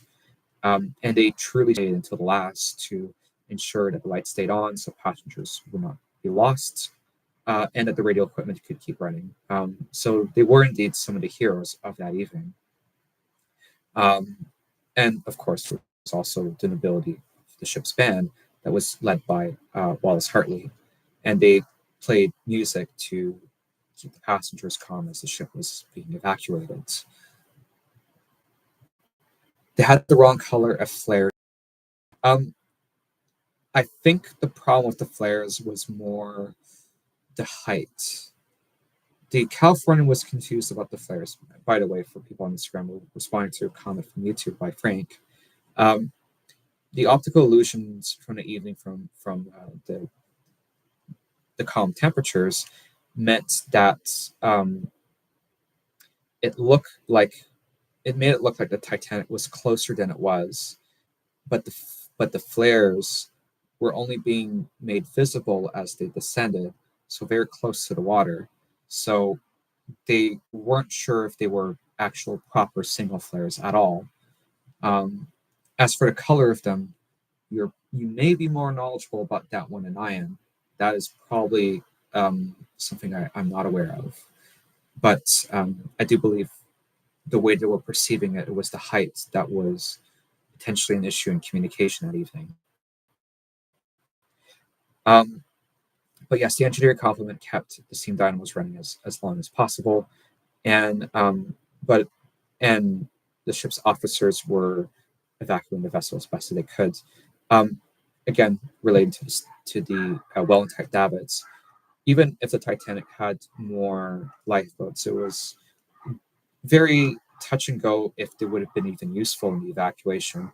in the 2 hours and 40 minutes that took to sink the ship, they launched all the lifeboats, including the collapsible boats, except for one. One of them, I do believe it was on the port side, where Light Tower was commanding the evacuation, because it was on the roof of the officers' quarters. They were trying to get it down onto the boat deck, but it actually flipped over, so it was wrong side up. And it still floated away, but Light Tower survived that evening after being ejected from an intake from the boiler explosion. He survived by standing on the upturned hull of this collapsible boat. So in the 2 hours and 40 minutes, they only managed to launch 19 lifeboats, including the collapsibles. And again, it's worth noting that the Board of Trade Regulations marked Titanic for 16. They actually did far better with the collapsible boats, but still not enough, mind you. And there was an effort to command some of the early life turn and to take on more passengers from the evacuation. There was a fear, again, because no one really knew what they were doing 100%. There was a fear from the people in the lifeboats that the section of the vessel will pull the lifeboats down and swamp them, right? So they would get wet. And at that point, hypothermia could set in and many more people could die. That was maybe a dubious claim per se. I don't think that was super legitimate. Some of them, because they had been in the water for like an hour or so, they had rowed quite a significant distance, and either due to ignorance or an instinct of self-preservation, they did not choose to go back and assist in taking on more passengers, which is why, even though Titanic had a capacity for 1,100 people to be boarded onto lifeboats, only 710 were saved that evening. So eventually what had happened, about 2 hours and at about 2:10, 2:15 in the morning, the bow section of the ship in the bottom had properly filled up with water and had become very heavy, and it brought the stern section up about 22 degrees up into the air. The James Cameron movie greatly exaggerates the angle of stern, but it brought the stern section up to within 22 degrees or so, which was its design tolerance for flexing in the ocean. And this was about the time that the electrical systems on the ship failed, and the ship did break at the third funnel. And it was believed that possibly the stern section could remain afloat, but the break of Titanic was not very clean. It was not a complete break per se, and the bow, which was partially still attached, overwhelmed the stern section very quickly by pulling it into the water, and that is how the ship was completely doomed. And it's worth noting too that Titanic, when she went under, that most people did not actually drown in the sinking of the vessel. They mostly died of hypothermia. When the ship went under, there were lots of people that were left in the water. There was a huge panic of people. In 1912, people didn't know how to swim. They were laden down by woolen clothing, which was very heavy when wet. And they only had 20 minutes in the water before hypothermia would properly set in, and they would succumb to the ocean. And at this point in time, because Jack Phillips and Harold Bride stayed until the very last at the Marconi radio, a rescue ship had indeed set off in rescue of Titanic survivors. And that ship was from the Cunard Line, and that was the Carpathia, commanded by Sir Arthur Rostron. And they intercepted the messages from Titanic fairly early on in the sinking, sometime after midnight, I do believe like 20 minutes past midnight. And it was decided that they would try to arrive on station and to initiate a rescue. She was 4 hours away, mind you, at the time. they had to relight the boilers and make for as much steam as possible to make it on site. And they sped as they sped as fast as possible throughout the evening in the same conditions that Titanic had struck the iceberg and was sinking. So they did this at incredible risk to their own ship. They mustered up the ship's doctor and surgeon, cleared out the dining room, and set up a makeshift hospital, so to speak. They start preparing hot foods like soups and coffee and tea, and they sped through the night towards Titanic's position to try to initiate a rescue. Oh, yeah, that's kind of disturbing, Frank. Yeah, did if you read some of the accounts from survivors about what it looked and sounded like when the Titanic sank, it was truly horrifying.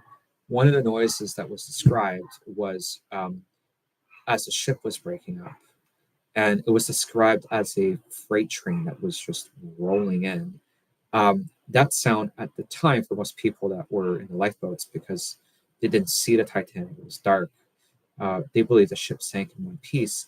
They interpreted that as the ship's machinery coming loose and rolling down through the hull. That noise was probably more of like the ship's internal fittings and furnishings, all the pieces, all the cutlery and the crockery and stuff, just being thrown down by the forces of gravity as the ship was rising up in the air, and of course the ship breaking in half. And it was a truly horrifying sound. Apparently, one of the survivors in the water was, I believe he was 18 at the time. He was a first-class passenger called Jack Fair, and his recount of it was much the same as that. Was pretty horrifying. He was actually in the water near where Titanic was, and was able to see the ship breaking in half. So he was one of the few that testified that Titanic broke in half, oddly enough. And he would come back later because the character Jack Dawson is actually based partly on Jack Fair, except for the key difference that Jack Dawson does not survive. Just mind you, I had to throw that in there. And but there was 20 minutes before they would start succumbing to the hypothermia. So if you can imagine this noise, this baseball game noise, as you pointed out, slowly dying into the night. It was at the time when the noise was starting to die down from the passengers in the water that the fifth officer, Harold Lowe, decided that he was going to return and try to save some of the passengers in the water. So he got some lifeboats together and transferred the passengers from his boat that he was commanding into the fuller lifeboats, and essentially have a small crew go with him with an empty lifeboat and pick up survivors in the water. But by this point, this was this must have been around 3:30, 4 o'clock in the morning, right? So it was very quiet where the Titanic went down. Not many people were alive still, but a few were. One of them was Charles Joachim, who was the Titanic's chief baker. If you see the Titanic movie in the 1997 film, he was the one that rode down with Jack and Rose on the stern of the ship that was descending. He was in a white uniform. So he was a chief baker. He apparently, the Titanic slid so gently in the water that his head never went under. His head remained above the water, and he was able to swim. And he also said that he probably survived because he was quite drunk at this point. He drank quite a lot that evening. So he was one of the survivors that was pulled out and survived from the water. The other one, and we alluded to this earlier, was one of the immigrants, Fang Lang from China. He was in third class. And he was probably one of the last survivors pulled out of the water who survived completely, who did not succumb to hypothermia. Most of the people that were pulled out did eventually die within the lifeboat because the cold did eventually get to them. But at around, I want to say 4:30 in the morning, I'm trying to remember this as best as I can, mind you. It was between 4:10 and 4:30 in the morning. The Carpathia arrived on station, and there was a bit of a discrepancy with where E.J. Smith told Jack Phillips and Harold Bride about the coordinates of the ship. So they arrived a little bit off-site, so to speak. With the use of flares and the sun slowly rising, they were able to eventually point out where the lifeboats were. And the rescue of all the Titanic passengers and crew in the lifeboats, all 710 of them, took about until 8 o'clock in the morning. So it took them a solid 3-4 hours to do it. But eventually they pulled all the passenger and crew that they could aboard, including some of the effects that were in the water, some of the if you will, the materials useful for the inquiry, right? Because Titanic transmitted throughout the evening, at this point, newspapers and such in America were already starting to talk about the Titanic iceberg collision. But it was understood largely that Titanic did not sink, which was a little bit weird. It was not until later on in the morning, once more reliable news was coming in from radio operators in the area, that the full scope of the horror really set in, that the ship did slip underneath the waves, despite being understood to be mostly unsinkable, and the loss of life was immense. In total, it's hard to say entirely how many people passed away, because again, you can't account for stowaways and such. But the accepted figure by the inquiry was 1,490 people perished. It's likely higher than that. It's likely above 1,500 people perished in the Titanic disaster. There's a great interview with his son. Frank, you impressed me. You were quite educated about Titanic. You are in the right live stream, my friend. But yeah, the once the news set in, once the realization set in that the ship, the largest ship in the world, on her maiden voyage, had never set foot in America, with the captain, his last voyage before retirement, and the company chairman being on board, the ship's designer being on board, all of this stuff. Once that all was starting to set in, it was a shocking event for the entire world. It really shook the confidence of the public in the safety and the integrity of the marine industry, the capacity for companies, not just White Star Line, but also their competitors, to carry passengers back and forth between America and Europe. And it was realized very soon that not only was Titanic not equipped with enough lifeboats, but no one had enough lifeboats, mind you. And most of the ships coming online, with the exception of the SS France, didn't have enough lifeboats either. So it really shattered the confidence of the late Edwardian society in the integrity of their scientific and technological advancements. And because of innovations in print media and radio, and of course film, film was young, but it was becoming effective. Because of all of that, the story became this international sensation. It was everywhere, and you couldn't escape it. And it really grabbed the attention of the public. There were obviously two high-profile inquiries, were the surviving complement of the Titanic's officer class, people like J. Bruce Ismay, the chairman of White Star Line, including other knowledgeable people in the maritime industry at White Star Line and such, were interviewed by the American and British courts, independently of each other, mind you, and as to ascertain how such a disaster could unfold. And people really did believe it was not, ship was not going to sink the way it did. They also concluded the ship sank in one piece. They wanted to preserve some shreds of pride in the British shipbuilding industry, but also it was a truly shocking moment. In fact, some of the earliest pieces of Titanic film media actually appeared just a month after the ship sank. This is probably very bad taste, but the first Titanic movie proper was a movie called Saved from the Titanic that would appear only a month after the ship sank. and an actual Titanic survivor from first class starred in the movie. I forget what her name is. It escapes me now, but it was totally inappropriate. And in our modern world, I don't think it would fly at all. And of course, there was a German production soon after that depicted with miniature, like the collision sequence and stuff. Um, and of course, there were many written accounts that were published about the Titanic disasters. The Queen Janice, this outfit, wow. Thank you to Queen Janice. I see that you are arriving late, but that's okay. This is my future Titanic burlesque costume.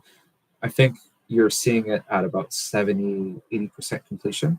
Um, all the layers beneath it, like the undergarments and stuff, aren't completed yet. But this is the top layer. So if you guys see a bun popping off during the evening, mind you, I should have added this disclosure way earlier. These are all snaps. These aren't real buttons, which means that I'm doing all of my own support here. This is all me. Yay, me.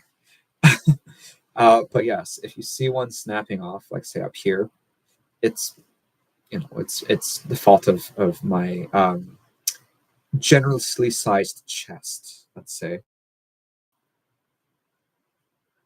If you need a shawl, let me know. Thank you, Frank. But thank you, the Queen Gems. That's very kind of you. And yeah, I'm very proud of this outfit. Clearly, I love the James Cameron movie. We're going to get to that very shortly. During the inquiry period, the British Inquiry interviewed Second Officer Charles Hightoller. He was the senior surviving officer from that evening, and his recommendations as to what could have prevented the collision or indeed limit the loss of life that evening were actually the ones that were really long-standing following the loss of Titanic. Okay, Josie here asked a very interesting question. The Titanic 1997 Titanic movie. I'm gonna gush about it for a minute. I'm a fan. In the Titanic community, it's very popular to not be a fan of the Titanic 1997 movie because of the whole Jack and Rose thing. I clearly am into it. And also, they threw in a lot of good history into it. There's some stuff that's embellished. There's stuff that's made up. The depiction of J. Bruce Ismay was not good. I'm also not very fond of William Murdoch taking a bribe. Didn't happen.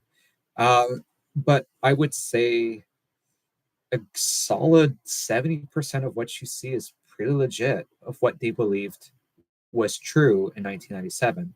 The ship angle when it was sinking was exaggerated for our modern eyes. Now that we know a little bit more about Titanic's design, we know modeling available to us. But in 1997, they actually believed that that was a very probable way the ship sank and broke apart. There was accurate depictions of Isidore and Ida Strauss, the ship's band, led by William Hartley, playing Nearby God to Thee. They portrayed the American version in the movie. In real life, they used the British version, which was called Hornbury. But it's still probably the last song that was played as the ship was sinking. They depict lots of passengers like J. Jacob Astor, Lucille and Duff Cosmo Gordon. A lot of them escape me because it's a lot of first class rabble, but they do throw a lot of good history in. If you look at the production design, the sets, a lot of them are very, very faithfully reproduced. There's some embellishment. Rose's stateroom, for instance, did not look like that. That was the Strauss suite, not the B-52, 54, 56 parlor suites. The sequence of events is also very accurate with the collision, mind you. Unsinkable Molly Brown, she was called that well after the sinking. At the time, she was called Maggie Brown, but it's a different matter. They include Molly Brown, Maggie Brown. They really tried their best to portray most elements of the sequence of events before, during, and even somewhat after very accurately. And they did a very good job of that. There are some things that bug me. about the Titanic movie, but compared to most Titanic nerds, it's fairly limited. Um, I also, being that it's Autistic Awareness Month, uh, I did not have a typical relationship to movies and media when I was a kid. Um, so watching movies where um, a piece of machinery, in this case a boat, could be a central character was actually a very good way for me to potentially eventually relate to the human experience of the human characters. I would personify machines per se. In the case of Titanic, obviously the boat, but it would also extend to other movies, like say movies about airplanes or whatever, or movies with cars in them or whatever. Um, and Yeah, I'm a little bit of a sucker for a good love story. The story of Jack and Rose is pretty compelling to me. Um, Told you I was going to gush about the movie a little bit. Especially when I was young, I didn't really have a good understanding of like relationships, and that was, let's say, a good primer. Let's just call it that. It was only 3 days long. I get it. Good primer. It was an introductory lesson into it. But back to the inquiry and Second Officer Charles Lightoller. He recommended several things. Radio operators being on station 24 hours a day, enough lifeboats for all aboard, complete and thorough lifeboat drills with the crew so they would understand what to do, evacuation drills so they would understand where to send people. There was the introduction of SOLAS, which will track icebergs across the Atlantic, and disclosing their locations to passing ships, for instance. There was at the beginnings of search and rescue that was also that had begun as a result of his testimony at the naval inquiry. Um, so that the events that happened that sank the Titanic were tragic, mind you. I hate to use the word necessary. Um, there were lots of ships that sank and with tragic loss of life before and after the Titanic. Um, but in a way, it was a very uncomfortable primer for late Edwardian society leading up to World War One. It was only 2 years away at this point, and people were not mindful of the power of their technology and their nations in inflicting um, huge pain and suffering onto other people, right? They all before the event of mass media and even stories like the Titanic, they all thought it was like a jolly good row or something, but it sobered up the population just enough for the start of World War One. Um, and of course, it captivated the imagination of generations of people. There's a lot of Titanic depictions in media, but we're going to stick mostly to the film versions, with the exception of uh, Walter Lord's A Night to Remember. Um, Following the early movies, there was one of the first movie with actual like audio, like talking, was a movie called Atlantic, which depicts, roughly speaking, the sinking of the Titanic. I don't know much about it, mind you. It's hard to find it online. The first real movie of note that depicts the Titanic disaster and actually gets some of the details right, unfortunately, was made by the Germans, the fascist government in Germany in World War II. And again, they had an agenda. It was propaganda. And it's really annoying that a lot of the tropes for modern Titanic adaptations were originated from that time. They had composite characters to try to relate more closely to the audience. That would eventually become Jack and Rose. They had tropes about Jake Renesmee talking to E.J. Smith about Titanic going faster for the North Atlantic. The Sunday church service depicted on screen was also a trope established there. Um, so yeah, there's more. I can't necessarily think of all of them off the top of my head, but that was really the first movie that was really notable. That especially that comes in my mind. It's annoying. I don't like it because it's propaganda. In that regard, it's kind of, don't watch German propaganda from World War. This is the lesson, everyone. I only watch certain sections of it to see about technical details. It's annoying. I don't like it.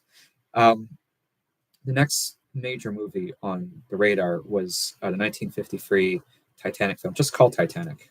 And that one is not very accurate at all. I've watched big chunks of it so that you don't have to. And it plays really fast and loose with the depictions of the ship itself. I mean, you can talk down about James Cameron adaptation all you want, but they did make a very faithful effort to recreate the ship as it looked. Whereas the 1953 version, they kind of just took whatever old ocean liner was lying around and they just whatever. And the interiors were shot in studio spaces and they looked nothing like the real ship. And it was pretty melodramatic. Uh, I, yeah, it's worth noting here that most pieces of Titanic media are indeed trash. This is your warning. In case you guys are actually trying to find a piece of Titanic media that's more compelling than a James Cameron film, good luck. The only one that actually rings up on the radar is the one from 1958. This was the adaptation from the Walter Lord book, A Night to Remember, simply called A Night to Remember. And that movie, it is told from the perspective of Second Officer Charles Lightoller, as played by Kenneth More. And it is probably the most orthodox depiction of events from that evening on April 14th and April 15th. The only major technical fault with that movie is the ship sinks in one piece because that was the contemporary understanding of the time. However, it's probably still the most accurate series of events about the sinking of the ship. Um, it's not that though.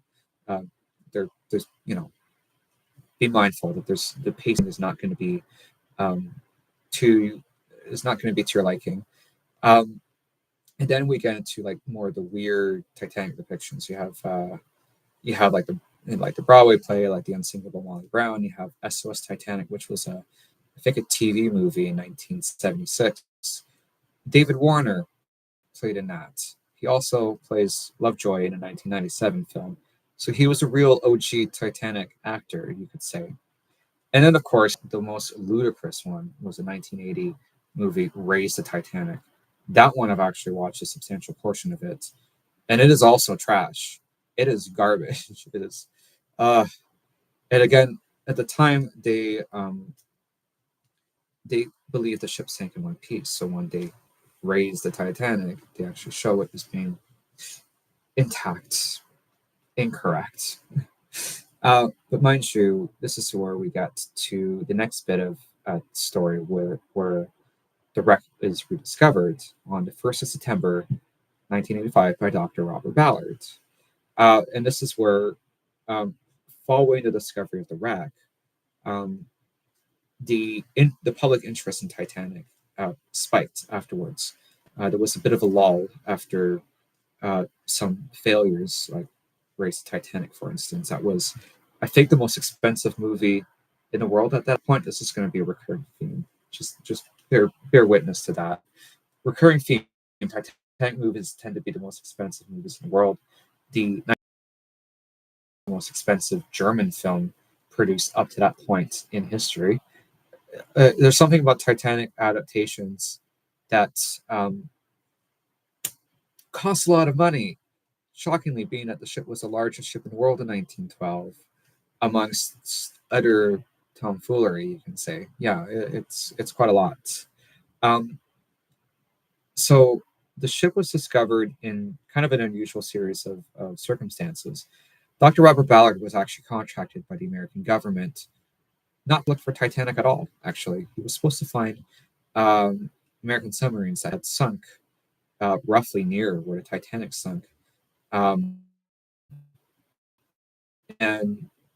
if they discovered them early enough and their work was done, they still had contract time available.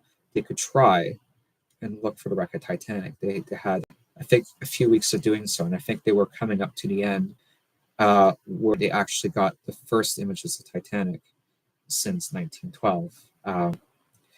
And at that point, that's when the public was captured by Titanic again, right? This was the most famous ship in the world, and it became all of a sudden, overnight, the most famous shipwreck in the world.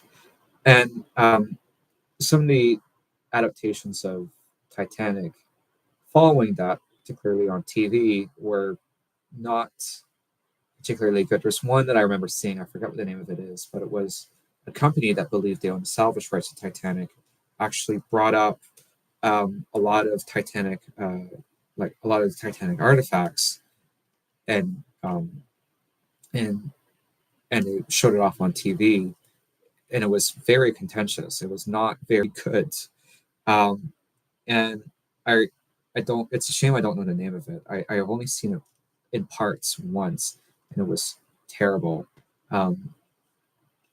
Don't try and watch it. It hurts. They don't really take good care of the artifacts, even on TV. So just avoid it. And this is where we start coming up to the James Cameron film, right? James Cameron was a noted science fiction action director up to this point, having directed Terminator, Aliens, True Lies, for instance. And he had watched a documentary film. I believe it was called Into the Abyss, or not Into the Abyss. I think it was called Titanica. I have not watched it. It's safe to say I've not watched it, but it was footage from the wreck site that was made into a documentary, and he caught the Titanic bug at that point. He wanted to dive down to the wreck, and he was fascinated about it. He was a bit of a crazy guy. He didn't have necessarily the funds to do it all himself, right? Like sinking down, submerging down 2.5 miles to view the wreck of the Titanic through a tiny porthole in the early 90s was hugely expensive. It still is, mind you. I mean, you just have to look at the Ocean Gate debacle to see how technically challenging and expensive it still is to dive to those depths. So he kind of played off a film studio, I believe it was Fox Studio initially, into a movie about Titanic. And at the time, I don't think there was really much of a working script, mind you. And his pitch to them was essentially a Ken Marshall painting. Ken Marshall, for those of you that are not aware, he's someone that I'm kind of fond of. He produces very good artwork of Titanic, these amazing paintings, very detailed, very technically articulate. And he essentially took like a copybook of these paintings by this noted maritime painter, and put them on the table with these executives and said, Romeo and Juliet on that boat. And that was pretty much the outline that they were going to work with. But at that point, because he was a proven director, he made the money, they just signed him a check anyways, and he went down soon afterwards in contracted Russian submersibles, the Mir submersibles. These are the same ones you see in the film, to go down to the wreck site and capture film of the wreck. At that point, this was probably one of the more complete undertakings to try to capture the shipwreck. Up to that point, like, it was very hard to capture film of that shipwreck. They had to design this brand new enclosure around, say, IMAX cameras, right, which could only film a few minutes of film because there's not enough room for more film, just so that it could withstand the immense pressures of the ocean at that depth. And yeah, the early iterations of Titanic was just an excuse for him to go down to see the ship. And Frank has to go. Have a good evening, Frank. Thank you for joining in. And thank you for adding some of your own commentary and your own experiences with the ship. You're actually fairly educated and colored me very impressed. I wish you a good night with your friends and family, and we'll talk very soon. Thank you. Frank, by the way, very fond of him, so in case you're wondering, he was populating most of the comments from the YouTube side. Um, so, um, the 1997 film, at the time, they kind of assumed it was more like a 1996 film, maybe early 1997. It was originally supposed to be, once they figured out shooting schedules, sets, scripts, was scheduled to be released in the summer of 1997. I mean, forewarning, it's not going to happen in the summer of 1997. But it quickly ballooned into becoming the most expensive film in the world. Go figure. We've seen that but one before, right? But and also one of the more technically complicated ones. They had to build a new studio in Baja, Mexico, in order to fill essentially a reservoir with a 90% scale of the starboard side of the ship, to that was on like a hydraulic lift to simulate the sequences. They built that there at huge expense to get the shots of the ship they needed. And this even in the sequences in Southampton where they had to flip again, the ship was docked on the port side, so they had to flip the film as they mostly just built the starboard side. So, and of course, I guess we have to talk about was it Leo and Kate, right? They were not necessarily proven actors for their time. The casting process for Titanic was kind of unsure and long, and they were not necessarily proven actors for their day. So the film, by any way you saw it, was a huge risk.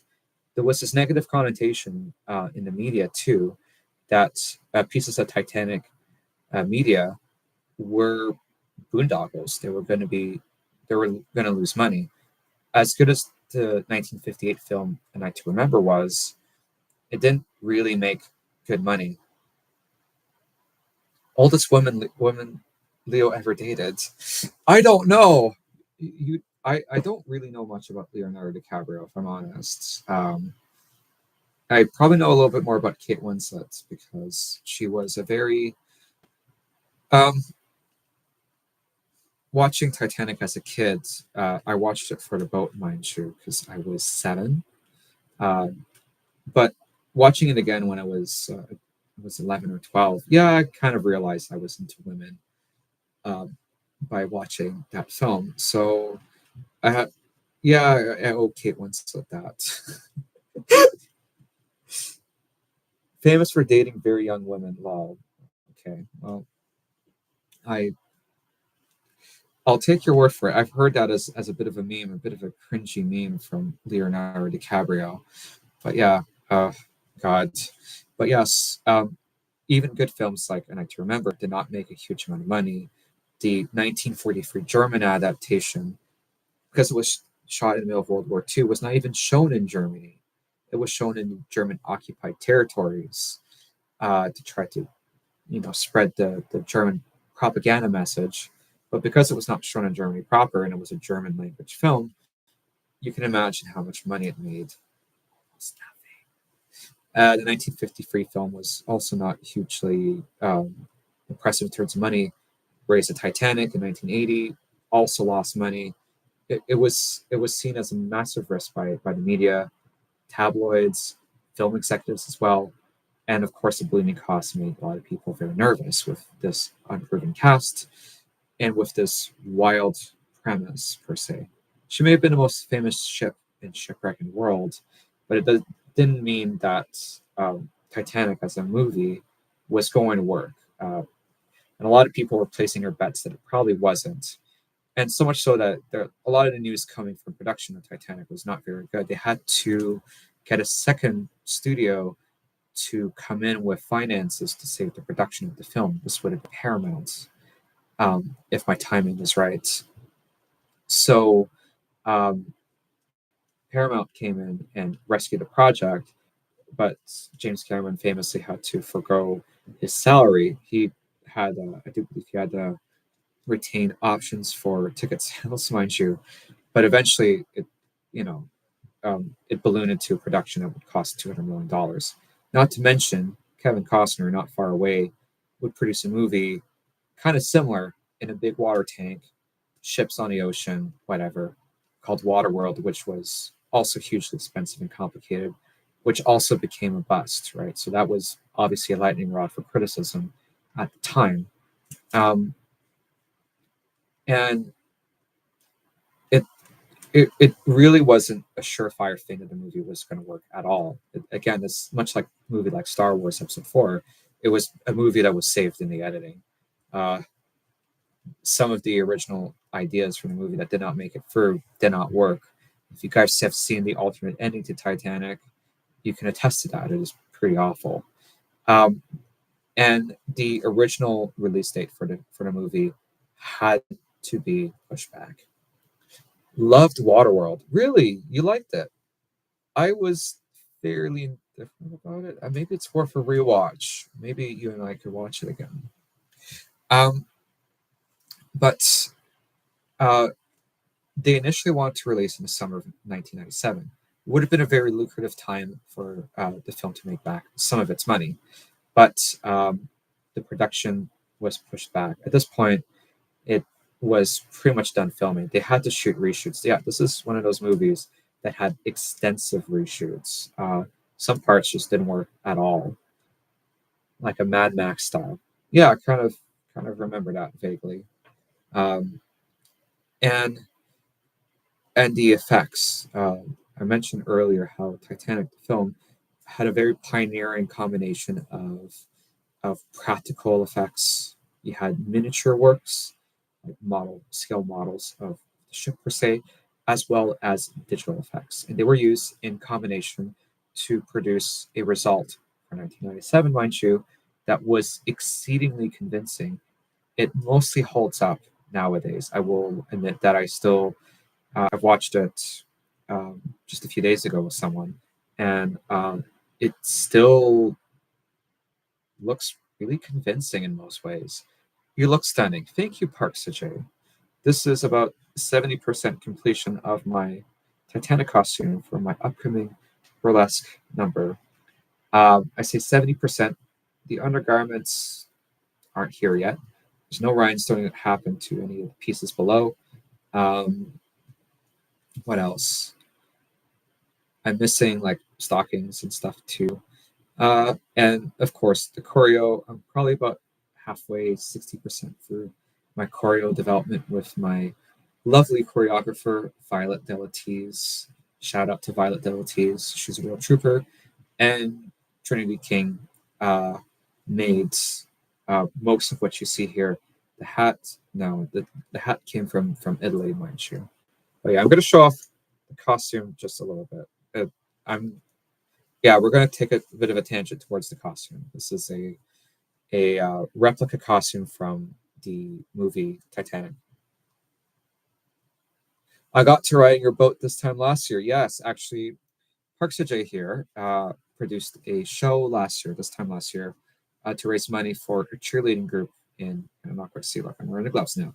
The buttons aren't done up, so and by accident, because at the time I was busy. I wasn't really mindful, and we were originally told that the show date was going to be different, but the date changed. But I didn't change my songs, and I performed "My Heart Will Go On" with a orange inflatable boat and a paddle.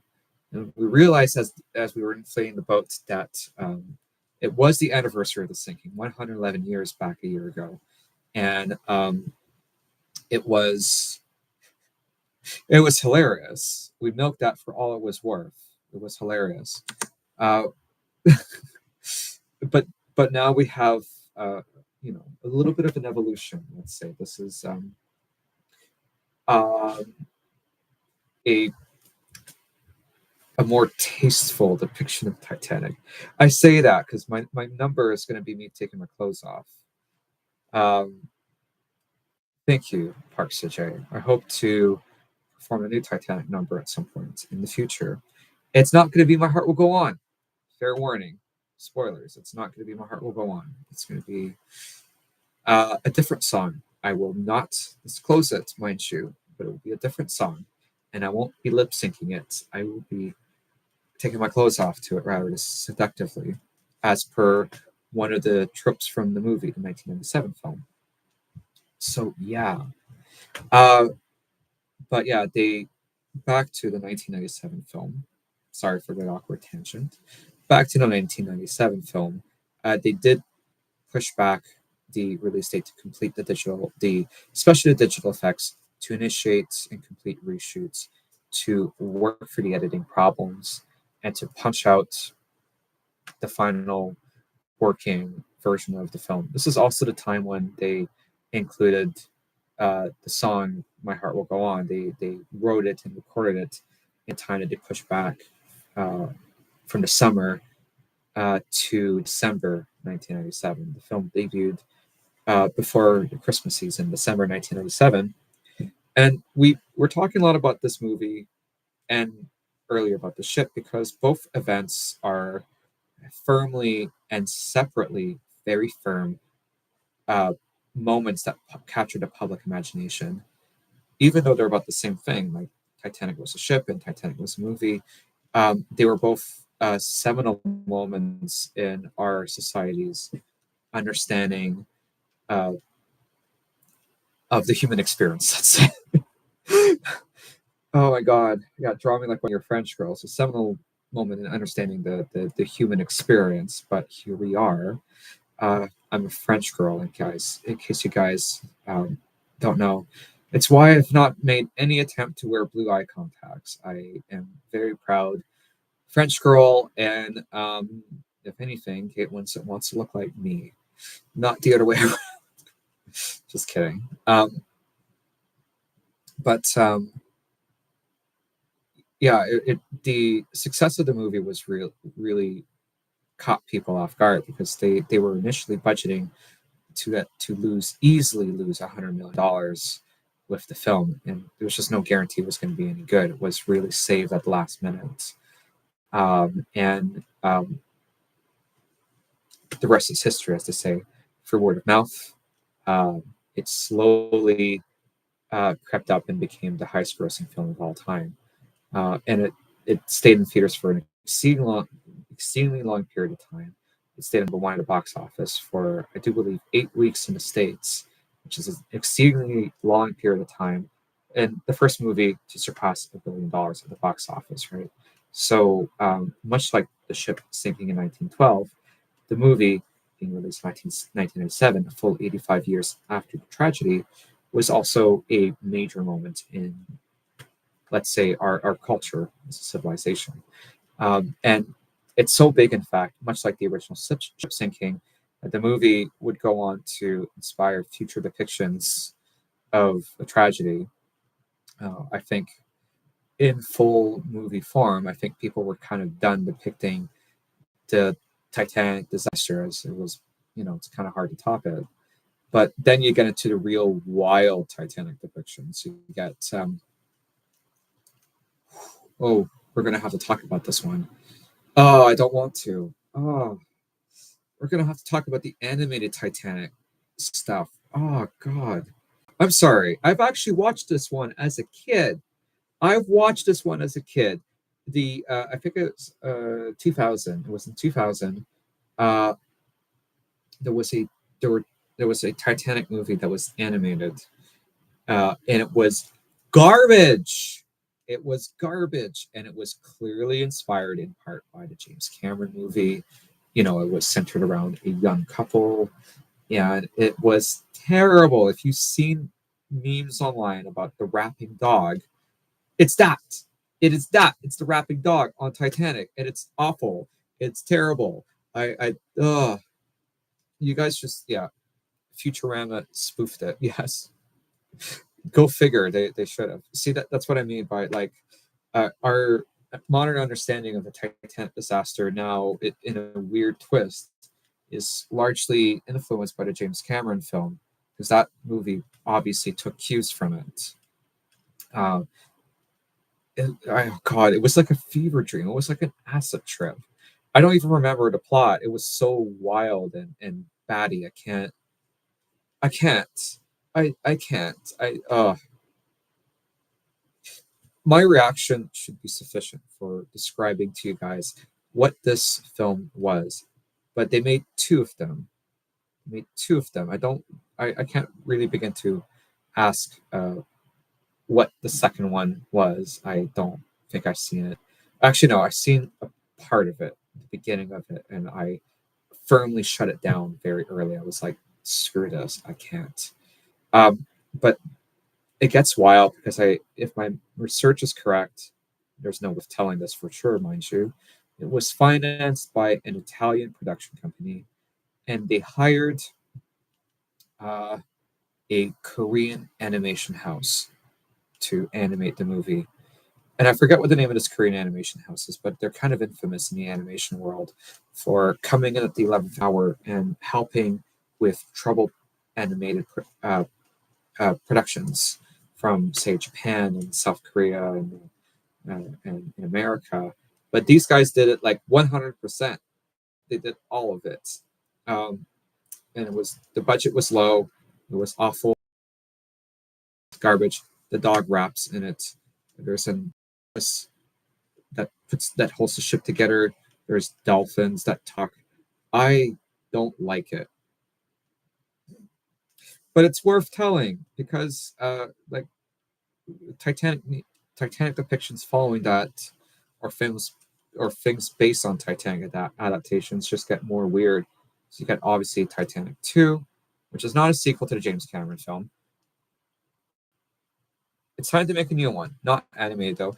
Actually, no, I do want to see another Titanic animated movie or TV series, just not made by that production company with that animation team. I wanted actually serious effort to depict the tragedy, because it is a tragedy. People died. We had a spiel earlier about what's happening in Gaza and refugees and immigrants and stuff. Like it was tragic. It was really awful. 1,500 people freezing to death. It was terrible. If we're going to do it again, it has to dignify the victims of the tragedy. Period. Stop in. So I believe that animation has the potential of depicting certain things in a technical level that you can't really get anymore from doing it with actors on a soundstage. What I mean by that is, could you imagine if actually showed the people in 1912, like the actual historical characters, as they actually looked, drawn to look like the character J. Bruce Ismay looks like J. Bruce Ismay, the spitting image of his photograph. Same with E.J. Smith. Same with William Murdoch and Charles Lightoller and Margaret Brown and such. That could be wild, right? We have the potential to do that with the power of animation. I would want it, if it were me, I would want it to be a poignant, serious production where you would not trivialize the death of innocence. But yeah, it could be done. It could be good. But most Titanic adaptations since have not been good. Titanic 2, it's simple.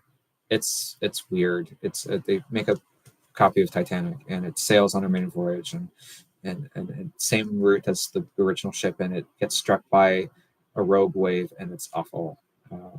And then they do it again with Titanic 666, where it has a lot more of a horror thing, right? They sail near the shipwreck, and the original victims, like I don't know, they're ghosts or zombies. I don't know. I didn't watch it. I don't want to watch it. It looks terrible.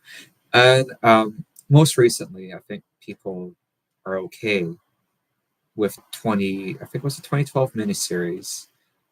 They produced the 4 episodes and they tried to stick much like A Night to Remember. They try to stick closely to the orthodox series of events, and it is kind of historically accurate in that regard. It is not, in my opinion, I've seen chunks of it. It's not large. It's not compelling from a character or a narrative perspective. It's a bit flat with that. It kind of exists in the shadow of the James Cameron movie and doesn't meet it and doesn't surpass it in any ways. I love how we're kind of reviewing Titanic depictions. We're not, uh, but that's the problem with Titanic depictions now, is we won't get another Night to Remember.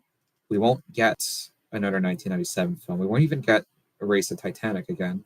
Is that things were done for their era, and the 1997 film was such a seminal milestone that it's now ingrained in popular culture, right? Like you can't really surpass Kate and Leo on the front of a ship flying, right? That's such, it's iconic. You can't redo it. You can't undo it. It's lightning in a bottle. You can't. It's hard to capture it twice. I guess this really sums up the larger story of Titanic as a technical marvel at the twilight of the Industrial Revolution. The story of her and the ship, the journey, the disaster, as well as the media depictions afterwards, and the story briefly of the 1997 film. Yeah, very well made movie. I do agree. I will end the formal end of the presentation for questions with the story of Violet Jessup, who was a Titanic survivor, and she was a stewardess on the Titanic, and she survived the sinking.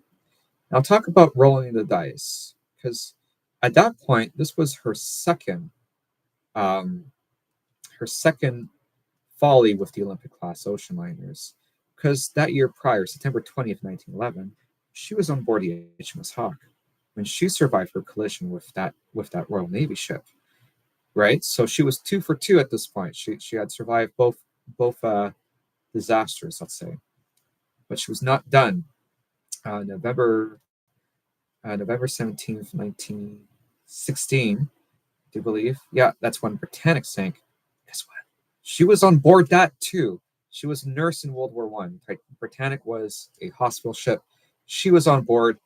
Talk about being a glutton for punishment. She was even in one of the lifeboats. Britannic had a very low casualty rate. She sank in warm waters in broad daylight in the Mediterranean Sea, off an island near Greece, very close to shore, shallow waters, calm waters, lots of ships nearby too. She struck a mine, but about 56 people died, and they mostly perished uh, with lifeboats being lowered too soon, and they were cut up by the propellers still turning. And Violet Jessup was in one of those lifeboats, and she survived. I don't get it. And you know what? She still went on to sail on ships after that. Like, I what a tough woman. That's all I have to say about that. What a tough woman. I certainly don't think after the Hawk, I don't think I would have hopped on Titanic. But that is what I want to leave you guys with. If you want to ask some questions, now I have some knowledge about Titanic as a ship and movie and all kinds of other stuff. The people, the food, we've already established early on that I don't know much about the food. So you guys are free to explore that on your own time. So yes, we did it. It's Titanic Day, everyone. This is the we're nearing the end of the live broadcast.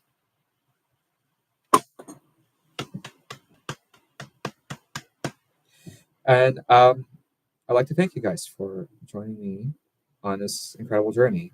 Again, it's worth reiterating early on, I mentioned something about Autism Acceptance Month. I Oh, no problem, Josie. Much appreciated. Thank you for joining me. I really believe that special interest as an autistic person makes me a better person, makes me a more grounded and interesting person than I would otherwise. Thank you, Bradley. Like I said, if you guys have questions, you guys can ask away. And like I drew lots of drawings of Titanic as a kid. I made a few Lego models as well. And I remember some kids, and I think even an educator or two, were really weird about me liking this movie, liking the ship. Um, and again, I was describing how I would using machines as an allegory for the human experience was how I was able to have some emotional development, how I was able to develop as a person by relating to machines and stuff. Um, and eventually, I would eventually relate to the characters. And I was described as very bizarre and wrong, even. And I just autism is one of those things where it means a lot to me now. I used to really dislike I really used to dislike it, and it made me feel like a freak. It made me feel really weird and like I didn't fit in. But now I, I I love this part about myself. I love being an autistic woman, even though this is not on correctly. I'm very proud of myself too. Um, as you guys can ascertain, I'm putting together this burlesque project. I did this live stream. It matters a lot to me. It makes me a better woman and a more rounded individual. And I got there by um, embracing this in adulthood and not rejecting it, not rejecting myself by finding the strength in what other people consider a weakness. And now I get to do stuff like this, which um, I'm going to go on a limb here and say I think this is pretty cool.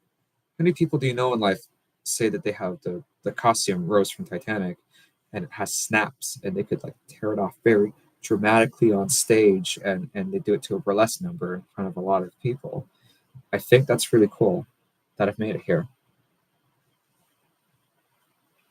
Thank you. And I mean, I'm talking a lot about myself, Bradley. Thank you for the comment. But I think we should approach other autistic people with that same mindset as well, that their special interests makes them stronger and better people, that they're more rounded people because of it. And I think our instinct as a society is to see these things and they're odd, they're weird, or whatever to the untrained eye, and we want to put them down.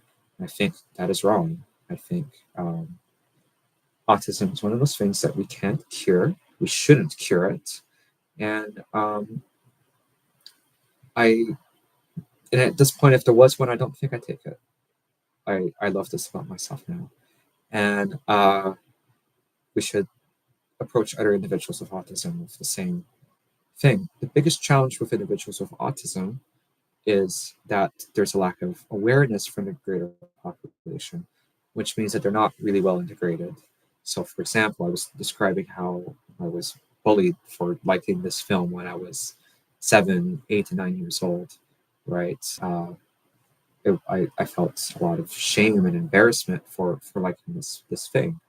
Um, yeah, I feel like if we still do this to autistic people, particularly children, where I don't know they like some obscure anime or this weird actor that has these weird mannerisms on film. We should not discourage that. I think we should celebrate differences in people, and this is kind of my way of celebrating my uniqueness. Uh,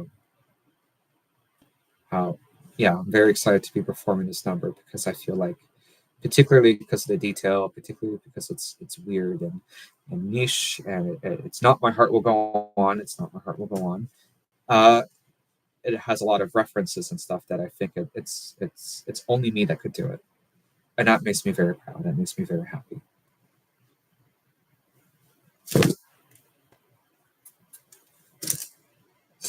Sorry, I just had to crack the fan at that line. That was good timing.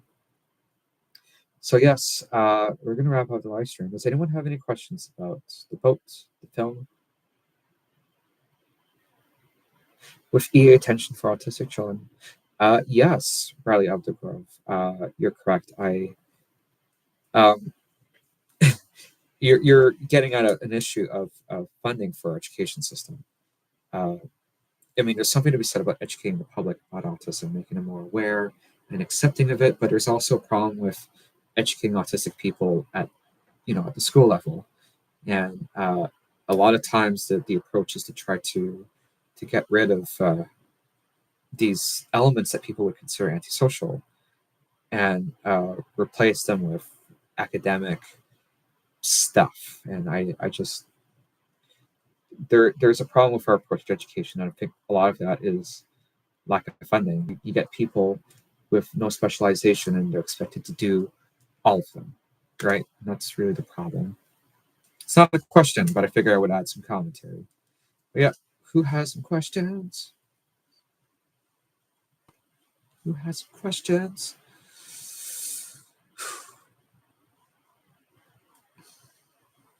By the way, we were talking about Lusitania earlier. She was one of Titanic's, or meant to be one of Titanic's, chief rivals. She unfortunately would sink very tragically on the 7th of May, 1915. Actually, not far off the coast of Ireland. And she was sunk by a U-boat in World War One. She was, a British-owned ship flying the British flag, and that's kind of a quick primer to that tragedy. But I think the only ships that emerged from that rivalry between Cunard and White Star Line was the Mauretania, and of course the Olympic.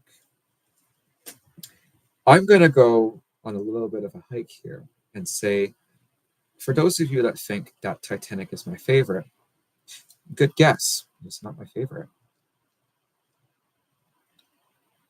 The sub implosion. You're talking about ocean gates.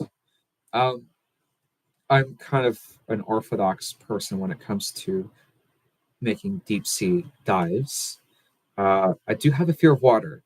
Yeah, not many people know that about me. I have a fear of water, and the water pressures at that depth are incredible. They could pulverize you and turn you into steam, really, and mist, so to speak. The design of the OceanGate Titan submersible was compromised from the beginning. They should not have used a laminated carbon fiber pressure vessel. They should not have made it cylindrical in design. They should have made it spherical. They skimped out on safety measures. Stockton Rush famously said that safety eventually gets in the way of innovation, gets in the way of discovery. There were lessons that were learned from the Titanic disaster. Remember, there were not enough lifeboats on board. They designed the ship in such a way that they did not consider a glancing blow on an iceberg. These things are obvious to us with modern eye, and designing a submersible like the Titan with people calling out safety credentials not being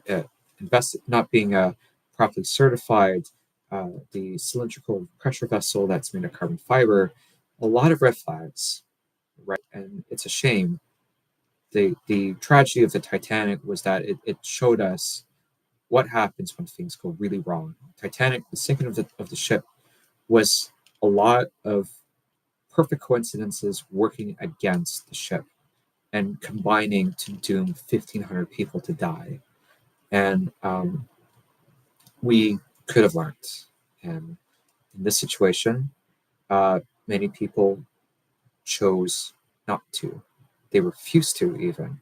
And that bugs me. That bothers me.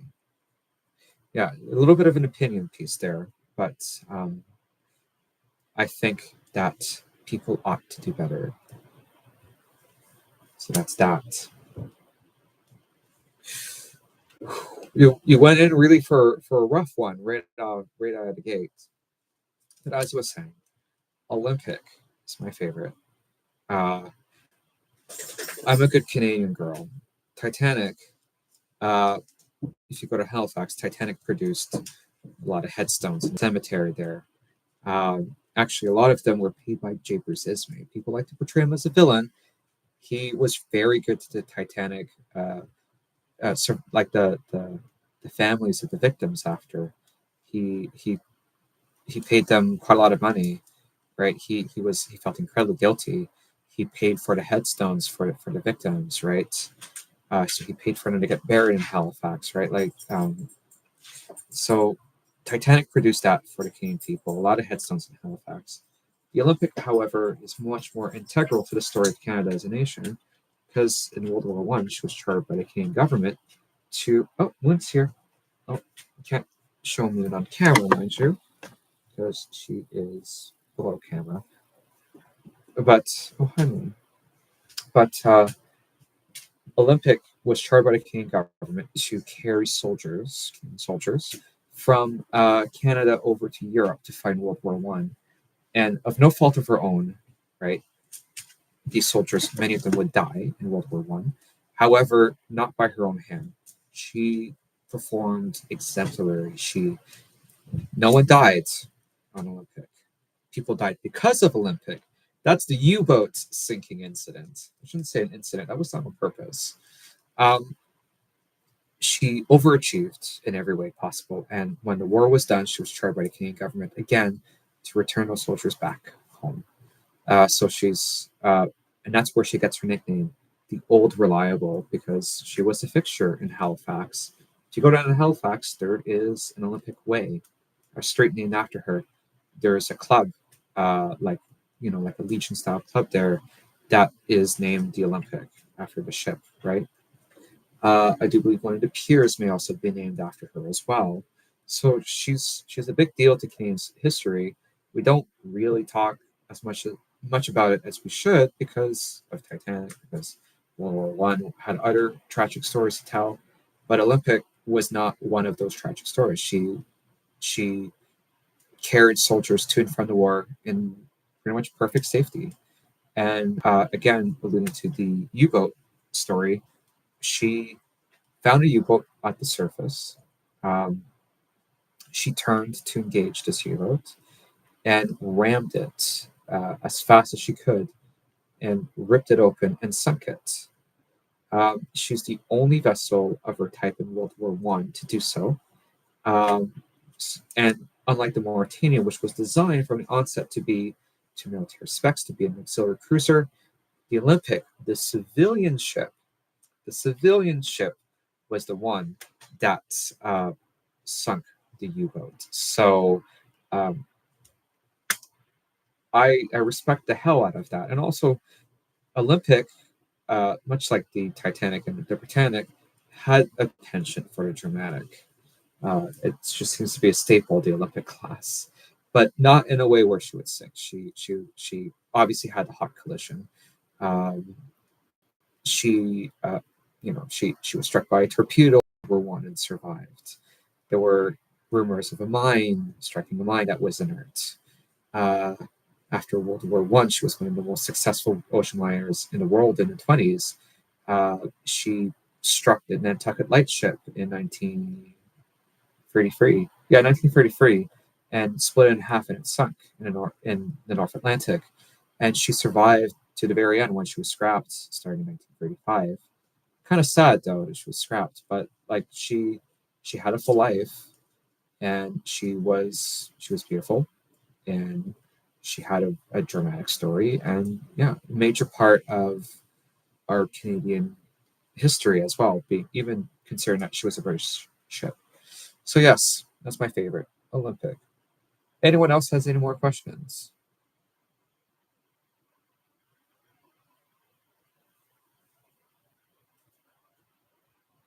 Just gonna stay here for a minute.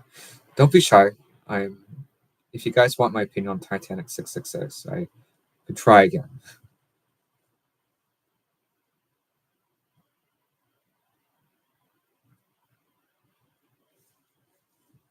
By the way, like, this hat is so cool. Like, it's kind of easy to feel like really like upper class with like an outfit like this. This is Yeah, this is pretty incredible. Thank you. This is kind of my interpretation on the makeup they had for the 1997 film for Kate Winslet. It's not the same, I know that, but I decided to put my own spin on it because I'm a beautiful lady, but I'm not a blue-eyed English girl. I am a francophone. I'm Acadian, and I like that about myself. I like my brown eyes. I like my freckles. So yeah, that's what you get. A brown-eyed rose.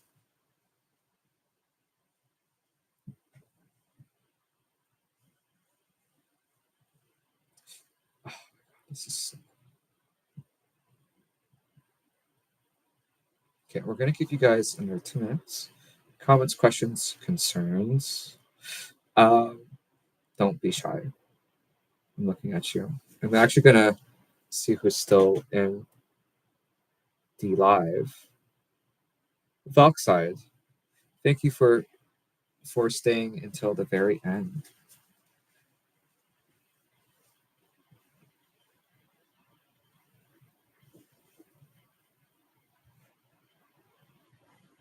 Just gonna wait. It's hard to cross your legs in a corset, I will say. I am wearing a corset. I committed to this 100%. I'm cinched in and everything. I tied this tie myself. Thank you. This was awesome. No problem. No problem. I'm surprised no one has any questions on Titanic Day. You know, we may have to do this next year, and you guys have a whole year to think of questions. Um, yeah,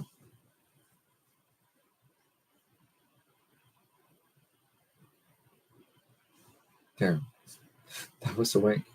I'm gonna get my nails done in a month or so for this Titanic number, and have proper photos taken of it so for festivals.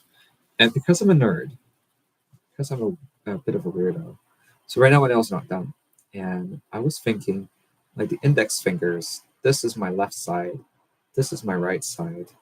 That in order to match the vessel, because again I watched the film as a kid for the boat, that we make the left index finger painted green, um, sorry, painted red for port, and the right one painted green for starboard. We'll do it like that. A subtle reference.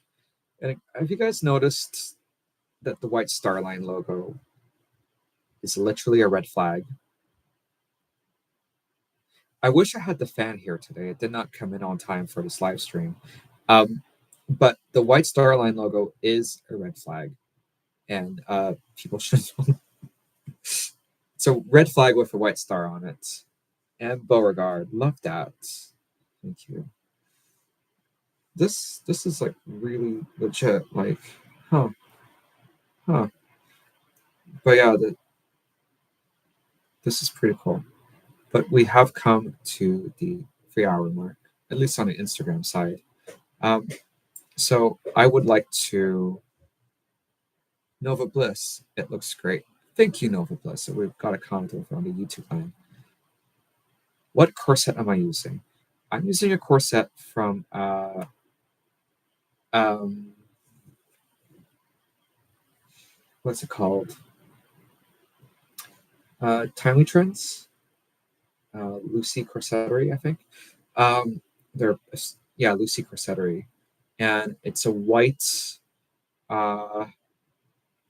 underbust corset with hip ties. And I changed the material to like a satin material because I did a custom order, and the ribbon is grape in color to match the hat.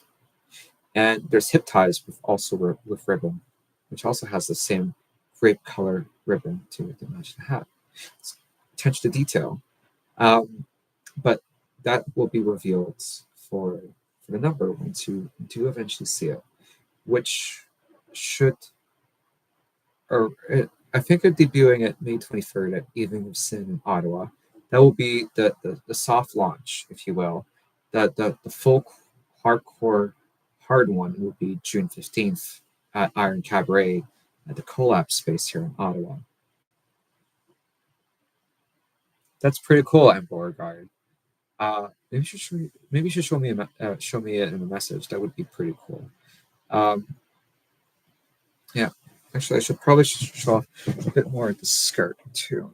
Like, it's a little bit frumpy because I sat down for a while. Hang on, turn around. I'm tall. I'm wearing heels. There we go.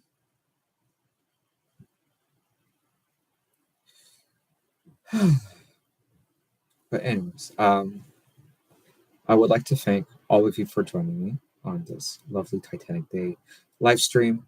Thank you for interacting, for showing support, for engaging with the material, for asking questions. The costume was made by Trinity King. The hat was made by Hats and Crafts in Italy. I do believe the gloves are from Glove Co. in the Ukraine. The corset was Lucy Corsettery. The jewelry is Gems by Genesis. They live in the United States. I do believe they're a drag queen. But yeah, like this is Trinity King in Ottawa, or no, I should say, sorry, Gatineau.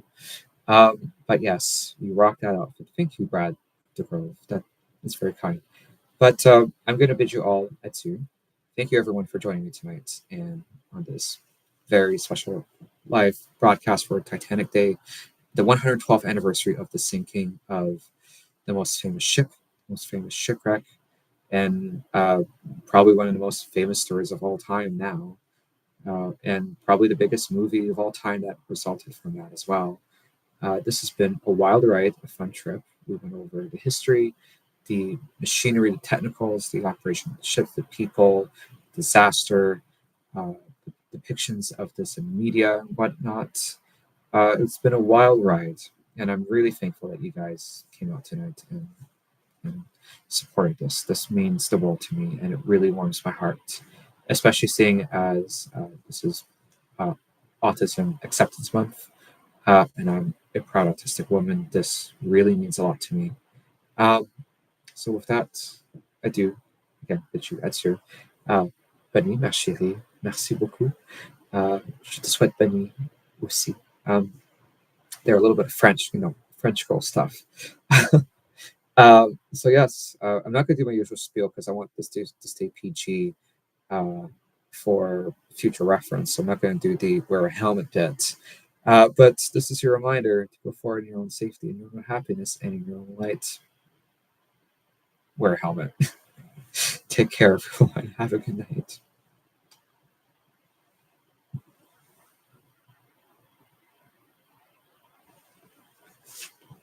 And good night, you two. Yeah. You guys are the last ones. Have a good night.